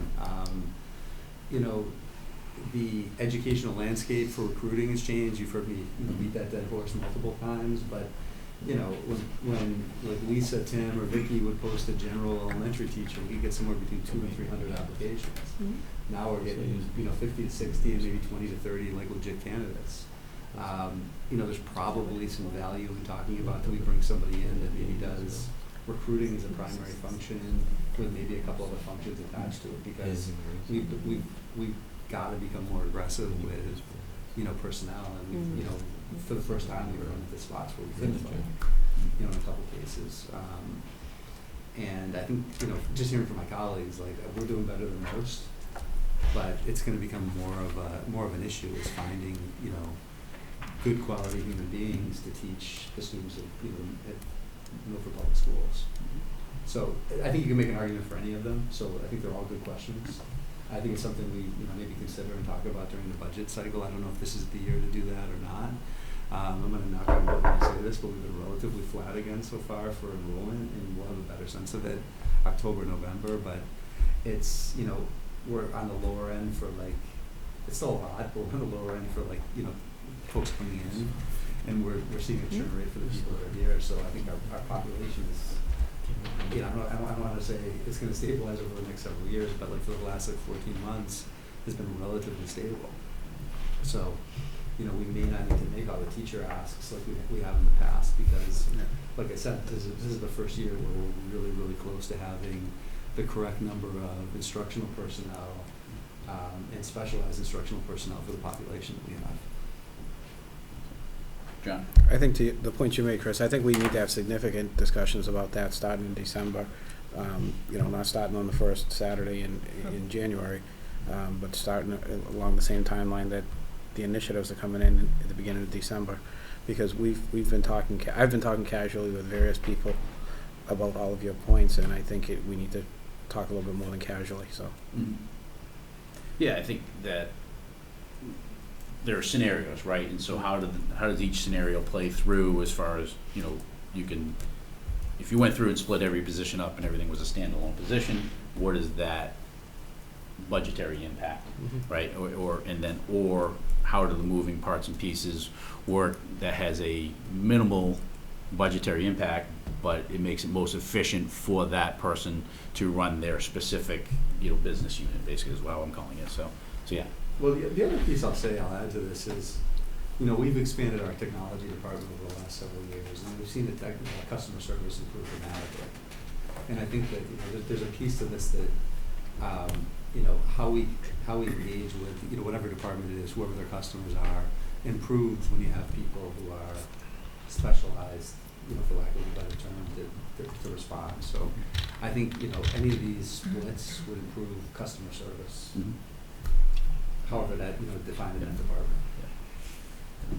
Yeah, I think the hope too from my side is that we can schedule some budgetary, some budget subcommittee meetings, and those open discussions can be a little bit more informative too, from that standpoint, to try to, as John had said, as we look towards that first Saturday in January where we see that budget, but there's some input from this committee to try to help drive towards how this org chart will look, come 2024 from that first budgetary meeting. So, excellent. Any other questions or comments on the org chart? So, all right, not seeing any. So, thanks again. We appreciate the time and effort to get this, and as Megan stated, it's same here that it's really great to be able to see how many columns there are, and just from a standpoint of understanding all the aspects that go into the school system. So we're a very complex organization, to say the least. All right, moving on then to speaking of complex, then is to your superintendent goals. All right, I'm going to try to simplify this. That's probably another lie. So I shared with you a different version of the goals. It added a lot more detail. Again, open to feedback and questions, but I do want to kind of talk about how I approach the organization, and it's based on, I think, feedback from this group and kind of how we've done things in the past. But each section of the goals is organized by the type of goal, the title, key actions, evidence and outcomes, the target indicators, which are from the superintendent evaluation tool, and then the strategic focus areas, so it connects back to our strategic plan. I don't want to reshare the previous 3 goals that I outlined at the prior meeting. I think, in some ways they're similar to ones we've done in the past, so I don't think they need a lot of discussion. But I do want to, and those are the development of the next strategic plan, improving attendance and decreasing chronic absenteeism, and then facilities assessment. But I do want to review the 2 new goals that were suggested. And the first one is superintendent leadership of schools and departments. And this one is the superintendent will work directly with school principals. What's that? Where is it? It's on goal 4. Page, yeah, it's goal 4. I'm sorry, goal 4. It's goal 4 and 5 I'm going to focus on, which were the 2 kind of recommended-ish goals. There we go. Good job, Matt. All right, so to ensure that student learning, high-level instructional practice in schools to support climates that are welcoming and build a sense of belonging for all students. The key actions are, meetings and engagements with a lot of different groups across the district. I'm going to just talk about the evidence and outcomes kind of on a point-by-point basis. Each building or department should make progress towards their school improvement or departmental goals, support the development of the 24-25 school improvement plans, development of an implementation plan for the Meeting the Moment for Milford High School, develop clear engagement plans and protocols for attendance supervisors and building-based administrative teams to support improved attendance for all students, completion of the next strategic plan for the Milford Public Schools, and not the completion of complete the development of the plan, it should really say. Responsiveness to stakeholders. We'll look at MCIA dashboard data, which the coaches were alluding to a little bit earlier in the meeting. Meeting agendas from a number of different areas. And then I think I want to include narratives from stakeholders addressing responsiveness, leadership, problem solving, and operational support, and that would include staff, external partners, and possibly a couple other groups. And then the target indicators are shared vision, data-informed decision-making, environment, and engagement. And then, I'm not going to read the strategic focus areas, but it hits on all 4 of those. And then maybe if I do the literacy piece, and then I just open it up to questions, does that work for everybody? That's All right. fine. Just get them on a roll. The literacy instruction goal really mirrors the school improvement plan goals for our K-8 schools, and I really wanted to do that because we did a similar thing with mathematics last year. And the focus this year around professional development is going to be more geared towards literacy. And so this one is support professional development and evidence-based literacy instruction and the convening of English language arts, reading, and literacy teachers to research curriculum options, pilot programs, and select state-aligned curriculum for literacy instruction grades K through 8. I included the literacy mission statement because it was included in all the goals. I'm not going to read it tonight. But the main actions are all K teachers will engage in the year-long professional development and evidence-based instructional practices for teaching literacy skills. The professional development will engage teachers in understanding the scientific research related to literacy development. and how to employ best practices for instruction that can be used with any reading curriculum or published reading program. To support continuous learning, equity and access, and growth-focused instruction, Memorial and Brookside are basically focusing on early literacy, is what the next one basically states. Teachers will be supported in applying their learning to facilitate improved outcomes in reading for all students at, it's actually all elementary schools, and that's an idea I need to include there. In alignment with the district's initiative to improve instruction and outcomes and engage all students in rigorous, developmentally appropriate, relevant learning tasks, Arcade schools will investigate, select, and launch high-quality instructional materials, curriculum for ELA. And then outcomes provide systematic instruction, professional development, both in person and virtually, via selected modules from Keys to Literacy, observe evidence of application of beginning evidence-based instructional practices during learning walks, provide staff with opportunities for facilitated collaboration to discuss, share, and reflect on applications of new understandings to the classrooms, utilize foundations and integrity for phonological awareness and phonics during literacy block, dedicated at least one contractual Tuesday per month for literacy professional development in K-8 schools, meet with stakeholders and instructional leadership to establish selection timeline and final decision-making process for the literacy curriculum selection, engage in professional development and evaluating materials for text complexity, lexile level, and cultural responsiveness, set priorities to guide the decision-making process for selection of new curriculum, plan for stakeholder engagement and input through the process of the curriculum selection, and again, access the market to determine options, field test materials, and communicate the decision to all stakeholders and plan for implementation for the 24-25 school year. And the target indicators there are shared vision, data-informed decision-making, and continuous learning. And I'll open it up to questions, comments, or any of the goals that you want to discuss. Appreciate you putting that together. Yeah, we'll just start back. We'll go back to goal one just to make sure that there aren't any questions there. So starting on goal one, Michael? Well, no, we're gonna go goal one. We're gonna go goal by goal. Are you good? Yeah, that's fine. That's not a question. So when I read these goals, so goal one, lead the development of the next strategic plan, blah, blah, blah, blah. Right? And so I'm looking for to do what? Like, what is the end state, right? So what is it going to improve it in our district? So I'm going through all the goals, through the whole thing, right? So with like the literacy, what is... So yeah, so I think like let's go with the strategic plan to start. So the product is the next strategic plan for Milford Public Schools. Okay.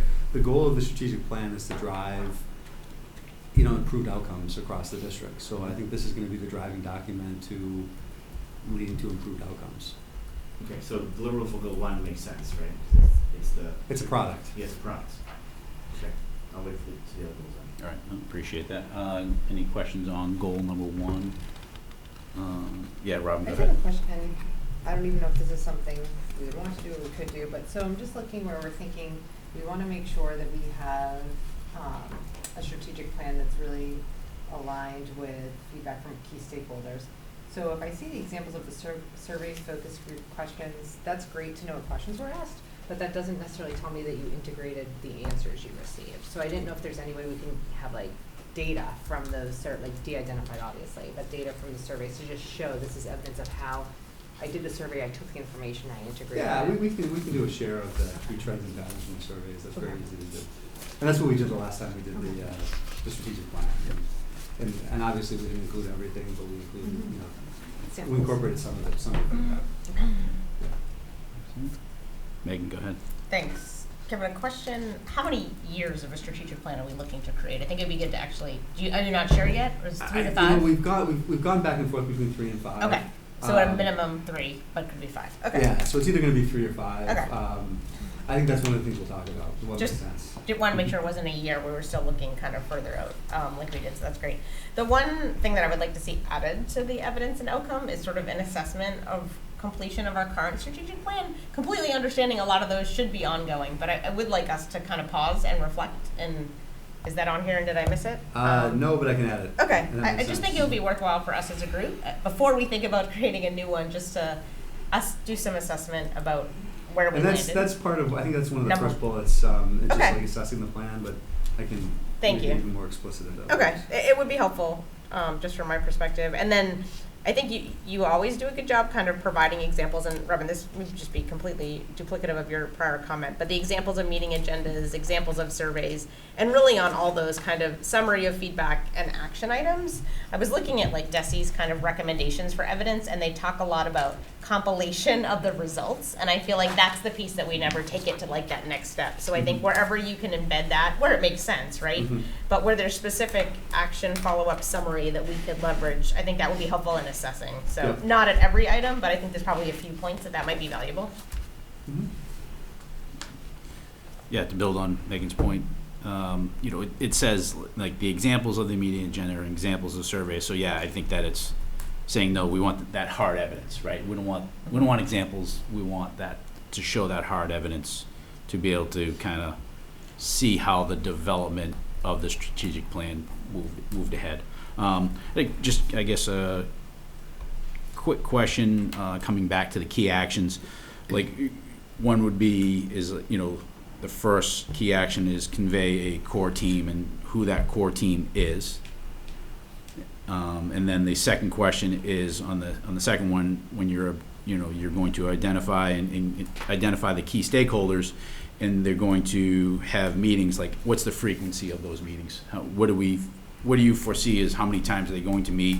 How often will they meet to make that deadline of this development for June of 2024? So I guess, yeah, can that be part of these key actions of showing what the frequency is, or within the evidence side of it, and then again who that core team is?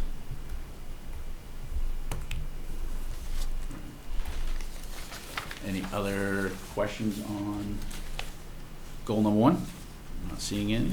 So, all right, moving on, goal number 2. So the improving of the attendance and decreasing chronic absenteeism. Any questions, comments, feedback in that? Yes, Michael. So reduce number of students, that's great. Is there a target number? I think what we'll probably do, and I don't know if we've received this. Yeah, well, yeah, one of the things that's tricky is I think we'll probably look at the DESE data, but the problem is, and this is always the problem with our evaluation cycles, is the data comes out well after the tool is finished. We've got a visual data analytic tool that we might be able to pull some of that information from. You look like you have a question. No, I was just going to make a comment because I'm thinking, I think it was last meeting when both John and Michael were not here, you had some enrollment data. Can you send that out again so they see it? Because I think it was paper form. Yeah. So they can actually see that there was actually some data that supported the work on this, that I think would probably be the driving factor probably to go along with this going forward too, to see that continue to improve the way it was. And again, the issue is that the state it was data late, anyways doesn't right. come out until after the evaluation cycles. Is the challenge in all of this. Yeah. I would like to see just some number by 5%, 8%. Of an improvement. Of an improvement, yeah. Yeah. Some, Like so just some numbers which works for us. like, yeah, daily absenteeism went from 20% to 18% to 15%, like something, right? Some The number, driver, yes. Everything else looks like a overall good.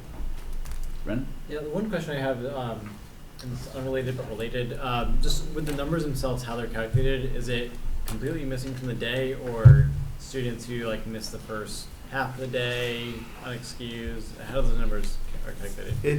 I mean, an absence is generally, and I have to see what our official definition is, it's just not coming to me because it's not front of mind. Totally fine. But basically, if you miss a full day, it's an absence. Okay. If you come in late, it's a tardy. If you leave early, it's an early dismissal. Okay, and then does that factor into this part? I mean, obviously attendance, right? I mean, So yeah, chronic absenteeism is really is a number of total days absent. Okay. We have a whole nother group of students who, come a little bit later consistently. Yeah, That's a different issue. Well, Yeah. I mean, they're related, but it's different than No, understood. missing the entire day. Okay, so that's why they are separate. Okay. Thank you. I guess then the question would that,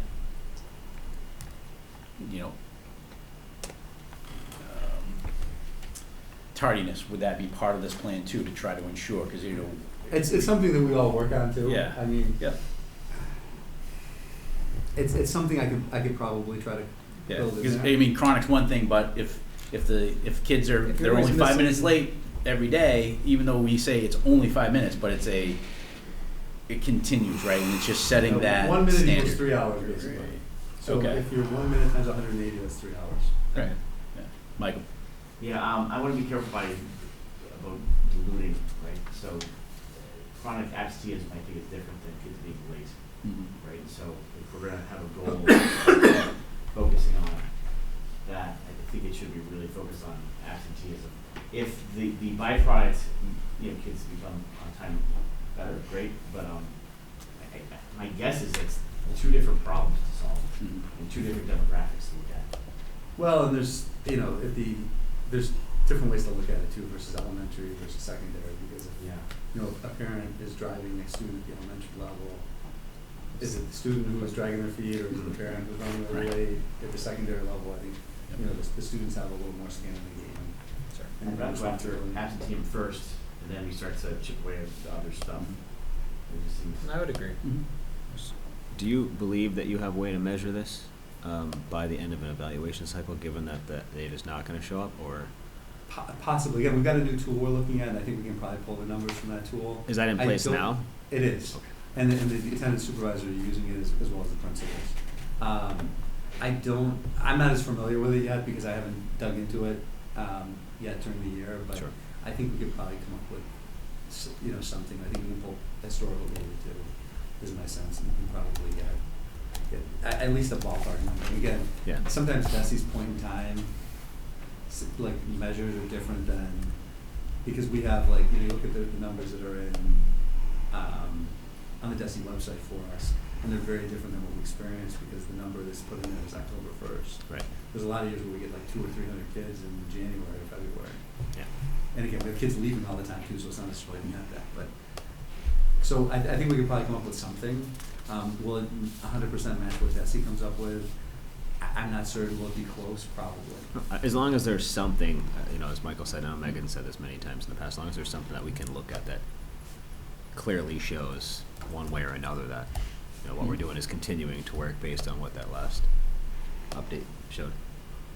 So I know I brought this up at the last meeting, but within the data that we're going to be presented, if a student is chronically absent and ultimately drops out, will that be represented in the data?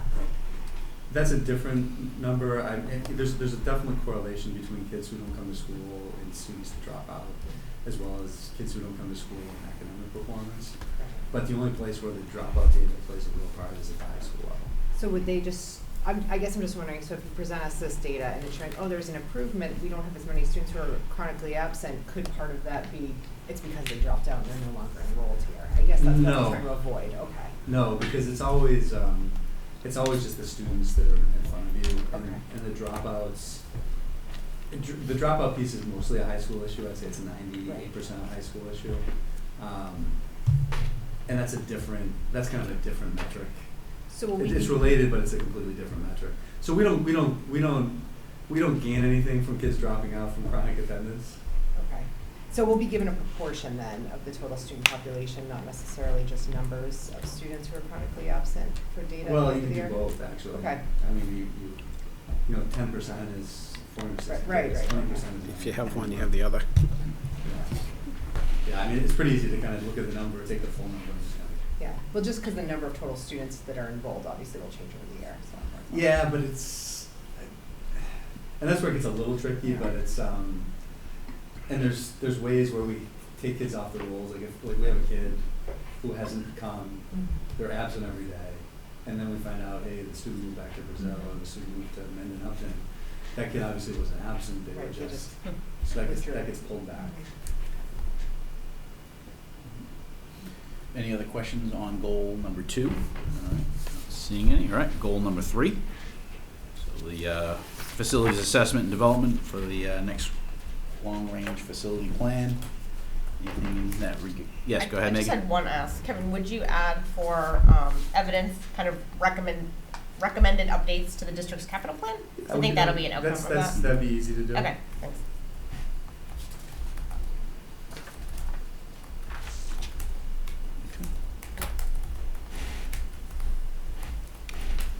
Any other, nothing on 3? All right, moving on to goal number 4, the superintendent leadership of schools and departments.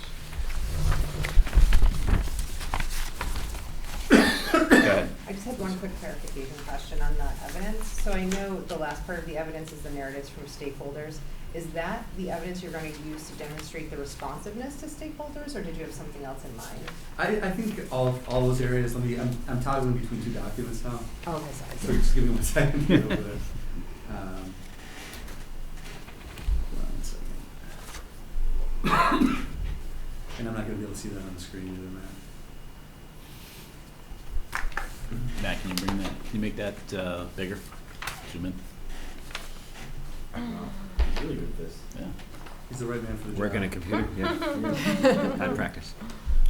I think I would look at all those areas: responsiveness, leadership, problem solving, operational support. If there was another area that the committee said, hey, I'd love feedback on this, I'm happy to incorporate it in. Those are 4 major areas that I thought would give some rich information. Yeah, no, absolutely. Sorry, my question was, so above, like 4 bullet points above, or 3 bullet points above, you just have responsiveness. Yeah, I don't know to how. those. I think I've got to think about how I would measure that. I'm not Okay. sure. I'm Okay. not sure. Fair enough. And I may not be able to. And I may say, hey, I thought I'd be able to measure this, and I may not be able to. But I think it's a part of what I do. Were you talking about measuring goal 4? Yeah. Yes. I feel like there should be something there. I don't know what I guess, Megan, I'll look to you. Yeah, You I have know- a couple comments on this one, sorry. Yeah, I guess, Okay. yeah, I'm gonna quickly just, I know that you and I Yeah. were kind of a little bit in line on the last meeting about kind of department reviews and department head reviews, and do you think that this falls under, I guess, this goal, and is that something that you're looking for, as I'm looking for, and present it out to the rest of the committee too? Yeah, so I want to say first off, Kevin, thanks for outing this, because I felt like you heard the commentary that was said last week or last meeting, so thank you for that. The question I had, and I want to be very respectful of our role and what we should be doing, I guess I was curious if there was a way for evidence to add some sort of compilation of district administration goals, so all those people that you oversee, some sort of compilation of their goals, such that we're seeing that success. I mean, you say it all the time, right? Like, it's not you doing it, right? It's the team. Yeah. And so I was looking at DESE's thing, and they have, under Standard 1, instructional leadership, one of the evaluation indicators is compilation of educator goals. And so I was just curious if there's a way to sort of, like, anonymously, right, compile it at a high enough level where we're able to factor that in. And I just Yeah, wanted so to throw that out there for one thing I'll say discussion. is, like, a lot of the goals that I have the administrators engage with are Yep. school improvement plan goals. And Okay. that's really the focus. Okay. And that's why the big presentations at the end of the Sure. year. There's usually maybe a professional practice goal where they're doing something. I don't know if that's gonna give you Okay. a lot of additional information Okay. necessarily. Maybe then it's more specifically a goal around 100% of individuals have goals established and are being evaluated on an annual basis, and it's just simply that straightforward, just to like resolve a gap So maybe you that we want had. you want something that kind of captures like the evaluation process. Correct. Yes. I'm gonna write that down and try to figure it out. That's perfect. To I feel don't- accountable that Nothing for is you to front be of mind, but if I think about it, I'll be able to come up with totally something. fair. And if I come up with something better, I'll shoot it your way. But just accountability for us that that's happening across the district. That's all. So thanks, Chris. I appreciate that. No, yeah, I guess to build Yep. on it, Yeah. I guess there's 2 ways. You were looking so for I- an anonymous. I'm not done. Oh, okay. Just kidding. So Go ahead. the Yeah, no, that's good. The district piece was one component of it, right? So that's helpful. I think the actions and evidence, Kevin, that you have are great. I think it goes back to Robin's earlier comment as well. In addition to the examples where you're talking about like what action did we take? Like, so for example, you do these like great walkthroughs. I'd love to know like what changed because you spent this time, going through these buildings. So more kind of the actions that are coming a result of some of this work. And then the other piece that I just wanted to kind of read this because I think it's valuable. So this is from DESE's 2019, evaluating the superintendent. It says, collecting and sharing evidence of goal progress ideally happens throughout the year, blah, blah, to assess the superintendent's annual plan, as well as the 3 types of evidence that's required by the regulations. And the third type is additional evidence relevant to one or more performance standards, including feedback from staff. And personally, I feel like that's an area that we really haven't explored. And so I would love for us to agree upon a very simple, anonymous survey that we throw out to staff as part of this process next year, 4 or 5 questions that gets accumulated into the results here, because I don't necessarily think it's fair for us at this table to provide all of this feedback without also asking the how many hundreds of people that sit in the district. So I'd like to see us incorporate that piece this year. Sorry, so that was my other answer. So thank you for teeing that up. Yeah, no problem. I guess on that, do you feel that would be a superintendent goal or a committee It would be an goal? evidence. Evidence. An All right, evidence so, of that goal is how okay. we would evaluate it, is Yep. how I viewed it. Okay. Yeah. Excellent. And I think And we then- should flesh that out as soon as possible, right? It's not meant to be Right. surprising by anyone at the end of the Yep. year. It's like, these are the Yeah, 4 yeah, questions we yeah. think we want to ask, and this is the population we'd Yep. send it to, and it would all be anonymous, and we have a technology expert who will help This is- facilitate that. Perfect. You took the words right out. Perfect. Yeah. And I guess you quickly, Matt, do you feel like something like that off the cuff could be very anonymous, where technology has the ability to gather that information with and not have any type of personal information come in with it, where it can track it out? Yeah, when back? we used it for the evaluation, we intentionally put tracking so that there would only be 1 submission for each one of us, but Okay. we can remove that piece Yep. and Yeah, just to keep make it out sure. entirely. So, I mean, Okay. Yeah, we can do that as a Google form. That's not very absolutely. Yeah. That's Yeah, exactly it's what I just do. It's, wanna it's, make a, sure it's an that- easy spot in the form. Obviously, the risk you run is you can get 700 comments exactly the same, but you weed Yeah. that out. Yep. Because anonymous is obviously the most important Yeah. piece in this. So. Yeah. I guess, Megan, Yeah. are you looking at it from as a collective staff standpoint or a department head standpoint? I think we should determine that. I think there's a Okay. couple ways you can go. I Yep. don't think it should be the entire district. I think we should cull it down, and we should come up with some population that it makes sense Okay. to send it to. Yep. No, sounds good. Sounds good. And I guess one other question back to you, Sure. too, is, we had talked about kind of looking at each department, right? I think that's where I- you were at last time, too. Yeah, I and- think the accountability for the goal piece, Chris, is what I was trying to hit with that, to Okay. ensure that we feel like that's happening. And I Okay. think that to me, plus getting that feedback, would accomplish that. Okay. That's my perspective. Sounds good. Excellent. All right. Any other questions on goal number, what are we on, 4? Goal 4. Yes. Not seeing any then. So moving on to goal number 5, the literacy instruction. Anything on that goal for questions, comments? I mean, my only Say? comment on this, I'm glad to see it here. I know that there was a lot of work in math last year, and we were presented with data that was, eyebrow raising anyway. So it's good to see that we're going to shift a little bit more focus in this direction to hopefully start improving literacy, like it appears we're doing with math. So, thanks for putting that on there. And I do want to say, like, just to respond to that, we weren't not doing things in literacy. No, Like, of our course. English teachers, our elementary teachers, and you heard from the coaches today the work that they were doing around it. Yeah. We have a finite amount of professional development time, and the focus last year for a lot of our staff was around mathematics. This year we're making the shift to literacy. I think it's a very important distinction. Yes, thank you. Sorry. Yeah. This is a similar comment, Kevin, to what I had last year on the math goal. So, and this is partially just the way it reads. Our goal is not to instruct on literacy. Our goal is to do some sort of improvement, right? And so I think if we could just leverage some of that language, and then I guess my question for you is our goal this year to improve instruction and address some of the pandemic gaps, or is it just to evaluate a new curriculum? Because those are actually I think different. it's both. Okay. Because I think we're doing professional development around kind of the science of reading. Okay. Which, should improve our practices. Okay. But we're also, a big task is going to be a selected curriculum that we're going to be implementing during the 24-25 school year. Okay, so that's great, and I think that's the best outcome. I guess then I would encourage us to think about how we identify the most appropriate assessments of student learning and gains to incorporate as part of the school, because I don't see that there today. So I don't know what the measure would be.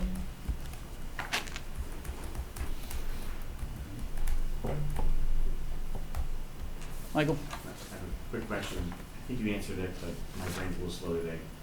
So the literacy, so when I read this paragraph, the first paragraph, what I'm reading here is that the outcome is to select the curriculum. There's 2 outcomes, actually. One outcome is to do work around selecting a curriculum. The second outcome is to provide professional development that's going to support literacy instruction. Okay, I support, okay, really will support professional development, okay.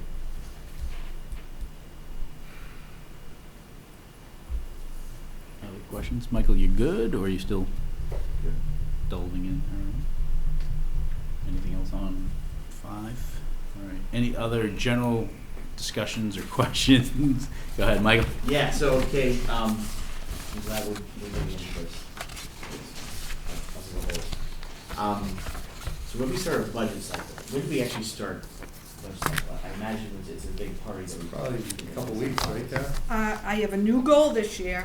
Okay, well, hold on. So tell me, like, so how do you actually officially start? Do you send an email? Do you is it a big meeting? We send the budget guidelines to all the principals, very clearly identified, Right there, what's in the guidelines?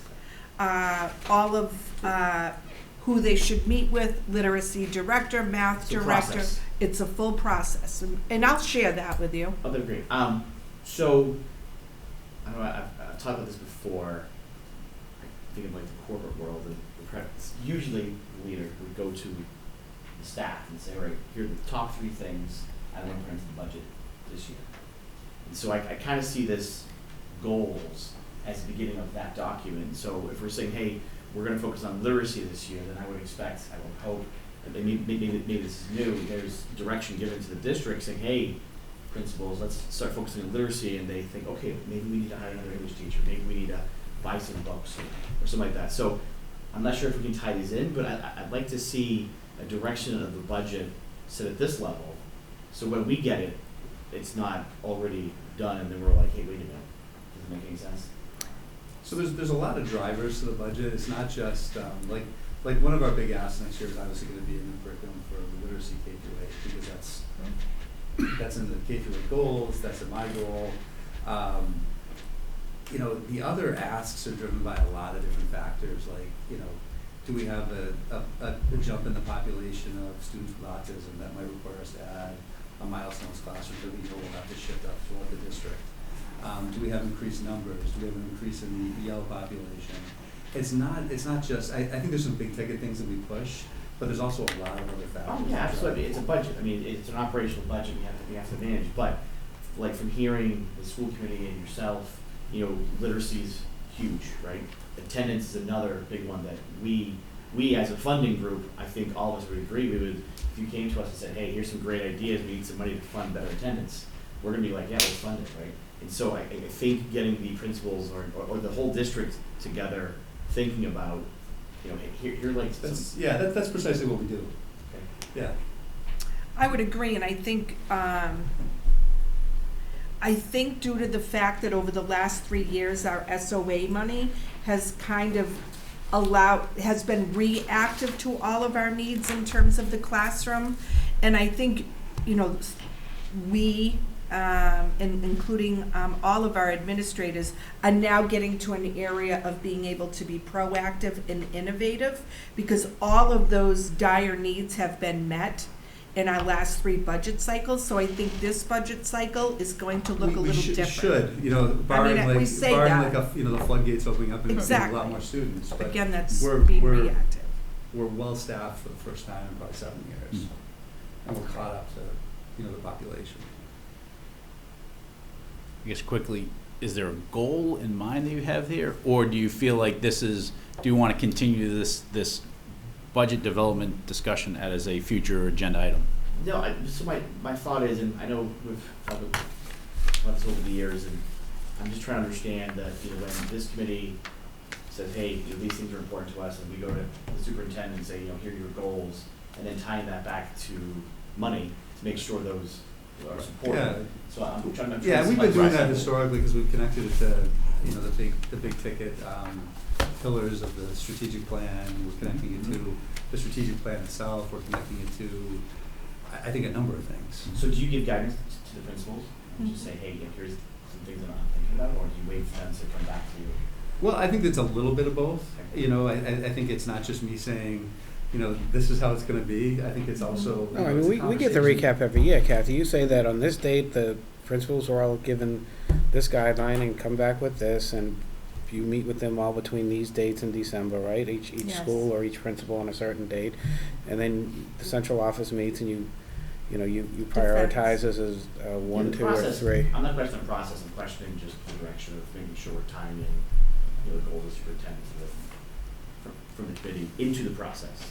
We have a process, we know it works. Yeah, I think my goals are always in the budget, but I think it's also the collective goal. Like the principal might have a slightly different priority than I do. They might have like, hey, you know, Josh Allen says, hey, I've seen this data and we want to add more work-based learning opportunities for kids, and there's a cost to that. The One Goal program is a good example of that from last year. That's not something I said, Josh, we need one goal at the high school. We know that first generation college students are struggling. This was a solution to that issue. So it's I would say it's a collaborative process. I think there's certain things that we say, hey, these are things we need, but there's also, you know, there's also pieces where I'm not in Memorial Elementary School every day. Oh, of course. So they have particular things that they say, hey, I need this or I need that. Anything else from the general comment side? I had one, and just whether an SEL focus and support goal would be needed, right? Or does it fall into the strategic plan side of it? You know, I think what I've heard numerous times is, you know, continue to hear since COVID that students are more stressed, right? I think we hear that a lot. But what in our goals district-wide are we looking to do and implement reduce stress for our students? And I don't know what that is. I'm just wondering, does that need to be a goal? You know, and so, you know, do we need to develop plans? Do we need to develop steps to help combat that, so that way we're not hearing our student representative come in and say that? So, Rob. I mean, I would say if that's a focus the committee wants to look at, I would encourage Goal 4 to incorporate that, because it seems like that could be a nice opening. You know, it talks about supporting school climates or having school support climates that are welcoming and build a sense of belonging for all students. I think that we could expand that a little bit to include that emphasis instead of having a 6th goal. I don't know if others were okay, if we wanted to go in that direction, that's what I would recommend. No, I appreciate that. I just wanted to hear something, share something really neat that I heard at Back to School Night. So the math department at the high school, I believe all of them have come together and have talked about ways to reduce test anxiety. And so they actually allow students like 2 or 3 minutes, they get the test, pencils down, and they allow them to talk. And then they're quiet, and then they pick up and they take their test. And they said because there's so much anxiety for the kids, and it just reduces it to have that moment of like, I totally blanked on this one thing. And so just how much we've embedded that, it was just, I just wanted to share that. Yeah, and I think, that's a great strategy. And is that strategy used by one teacher, 2 teachers, or all teachers, right? Totally. So, this was a math department sharing, right. but I just wanted to share it with me, so that was great. Brendan. I guess how are we measuring stress? Because that's a very subjective term to me, and Yep. I would just like to know, like, if it is where is the stress coming from? Like, you know, as being reported, is it home stress? Is it school stress? Right. How can we delineate that? And how can we best support within our realm, Right. to reduce whatever stress we can? Mhm. So I mean, not to derail the whole conversation, which it can very quickly. Do we do a school climate survey? I would love to do that. Because we do that already. Yeah, Okay. so we could use that data. That'd be perfect. I'm sorry, what was it? So I would say school climate survey data is how you Right. measure that. Okay. Yeah. Yep. And then you can work backwards a little bit. Okay. Yeah, I'm trying to get ahead of it, I guess you could say, Sure. right? Because we've heard it in the past, and is it something? How do we approach that now? Right? It's not going away. No. Right? And does that need to be addressed now, or do we wait for the survey stuff? So that's what worries me about. So Matt. I think it's a 2-part thing. I think that, you know, perhaps trying to find a way maybe to slide it into Goal 4 may help. I think we've learned over the last probably 2 or 3 years that stress and anxiety was obviously increased over a pandemic. It's filtered more into students. So I think in terms of making that a piece of the district goal in the overall strategic plan is Right. probably a more important piece, because this is obviously something that isn't going away anytime soon, if at all. So there needs to be different ideas worked in, perhaps at that level, to try to find ways to identify how we work with stress and other markers that are making learning harder for everybody. So I do think it's a 2-part piece. I don't know. I'm on the fence on it being, you know, kind of tucked into Goal 4, just because I feel like it might be really hard to fit in there now, but it's obviously worth a shot if you think you can get it in there. Thank you. I think I'd probably be a bigger proponent, Chris, of adding it if we hadn't put the SEL infrastructure in place that we have to know that Right. our team's working Yep. on it, I guess. versus literacy, we're saying we want to take a different direction with a new curriculum. Mm-hmm. We want to pivot, we need to make that investment. Right. And in some ways, I feel like we've made the investment and we continue to see how it's Okay. evolving, if that's fair. Yeah, it is, and I think, based on that, is there an assessment to say we need to grow the SEL department, gotcha. right? I'm sorry, I gotcha. Are they at max capacity right now Gotcha, already, gotcha. right? Okay, You know, gotcha. and again, like Brendan said, how do you measure it too? And I don't know that. So maybe the goal is to come up with a plan on measuring and evaluating and developing, Gotcha. right? And I think that might be a little bit of a two-part thing, too, because I know we've had discussions in the past, especially in the past year, about the caseloads of our counselors and Right. social workers and stuff, and how Right. those have been maxed out for years. Right. So that may be a two-part piece of, now's the time to get that on the budget of, do we need to start bringing more of them in to start bringing the case Right. numbers down? Yes. So I guess what I'm hearing is we almost want to do, and I just am wondering if our superintendent's evaluation is the place for this, because what it sounds like is we want to have a needs assessment, essentially. Like, what is the current climate? What is the like, how are students functioning? How are teachers functioning? What does that look like? And do we need to support that? I wonder if there's a mechanism other than the superintendent's evaluation that we could use to get that information. Yeah. I would agree with that entirely, Yeah, I agree with that too, so I'm glad I brought it up. Circle around. Good job. It's no longer a goal. But how do we capture that, right? So, okay, Good timing. sounds good, yeah. Excellent, all right, any other general comments on the overall superintendent goals? I know you took a lot of notes. What we'll do is just, do you feel like next meeting with these highlights that need to be brought forth, that you could present? Or would you- Worst case would be the meeting after that, Okay. possibility for next meeting. All right, sounds good. Excellent. I just gotta look at my next 2 weeks. Free month. All right. Thank you very much. All right. So moving on to our next agenda item, which will be our report from our Assistant Superintendent for Business and Human Resources, Mrs. Perry. Thank you, Mr. Chair. I have for the committee's approval this evening 6 warrants in the amount of $2,180,490.70. Excellent. Looking for a motion to approve the warrant. Motion by Robin, second by Michael. All in favor, and that is unanimous.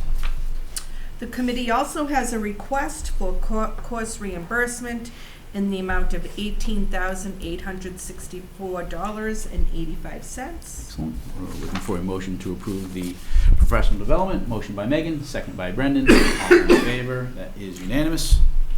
Also, there is a list of the latest appointments from our previous meeting. No vote is required. And we do have, I believe, a gift and grants to accept. Is the gift, sorry. My apologies. Was that part of the packet or was it separate? It should be separate. Gifts are always in the yellow folder. I don't have that. It's That's not fine. here. Okay. What is it? Usually it makes its way back to my desk, so I didn't see one either. So Yeah, so we'll just pass over. no, One of the gifts needs. We can approve it at the next meeting, Chris. Oh, all right, so maybe it's. One of them's, So, one of is- them's time sensitive. Oh. is there a gift?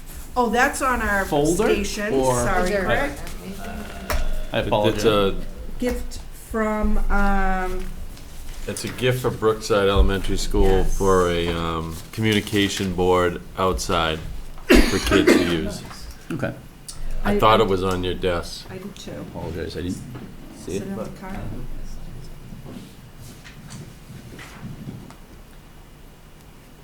I do believe it was a grant here we go. proposal, okay. From Tanya Allegrezza. She Yeah. wrote the grant, so I just want to Good. acknowledge Yes. that. So fantastic news, Milford Public Schools, Brookside Elementary School has been matched with a generous donor for a bilingual communication board. We're thrilled to partner with you. So the donor name is Speech Cube LLC. Board there and board. Sorry, I'm not doing these. I am looking. Don't have the amount on here that I see. I don't know that they gave us the amount. Okay. I think they're All right. just looking for the support of putting up the bilingual Yep. notification. Okay, board. looking for a motion then to accept this gift from Speech Cube LLC for a bilingual communication board. So, motion by Michael. Second by Megan, all in favor. That is unanimous. Great. And there are no grants for approval this evening. Okay, great. Thank you very much. All right. Moving on to subcommittee updates. Any subcommittee updates at this time? Not seeing any. All right. And then future agenda items.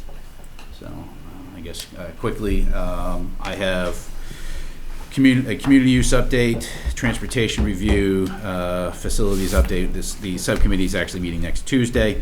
A spending policy development, which was raised way back, a fundraising policy discussion. I guess, yeah, the strategic plan review, do you feel that we're gonna go over the old one, Dr. McIntyre, or? I would Is say that- probably not at the next meeting because we've Okay, got a lot on there. but is that something that, are we Yeah, we could prepared definitely- we for could over the next few definitely months? do that. Okay. Maybe like in Yep. November, early December. Yep. we could do that. Yep. And then also for other future ones, just the attendance and tardiness review, so trying to get monthly updates on where we started in September and how it's tracking throughout. I believe a literacy update, the NEASC update will be part of the facilities update, an IT steering update I have on here too. No, okay. So, and then Brendan, it sounds like you took care of the walking route aspect of it. Can I pull that off, or would you like to continue that? All right. I also have the graduation impact on the turf, which we can discuss. Josh will be coming in a meeting over the next month, whether or not we want to discuss the air quality when temperatures get hot. And then, yeah, I've got health standards, the new 5th grade schedule want to be reviewed, MCAS review, and EL department update. Anything else? No, not adding to that. The air quality piece, I think we decided that we were going to talk about that as a facilities subcommittee instead All right. with Carlos. Perfect. Not as a full group. Excellent. All right. Well, not seeing it. Oh, go I ahead. don't know if we need to mention it, but what we talked about earlier, checking out if it is possible in the future to expand the woodland turf before we put in the new fence that we're. Yeah. Okay. So Would I there can be look at that old- site plan with the town engineer Yeah. and see what the See what we can do. restrictions might be. Yeah. Okay. John probably just said the same thing. I was going to say, would there be the old documentation from the original project that outlined wetlands and property markers? I for don't know reference? the real reason why we. No, 100%. I was just Yeah. saying to Chris, I can look at it with the Yeah, town okay. engineer. I assume that's it's written down There's, somewhere. there's a full site plan showing all the I happen to know wetlands. someone that's on planning board too that Yeah. might be able to assist himself. So. Work on that. Thank you. So, excellent. All right, that brings us to adjournment. So, looking for a motion to adjourn. Motion by Michael, second by Robin, all in favor, and that is unanimous. Great. Thank you, everybody. Appreciate your time tonight.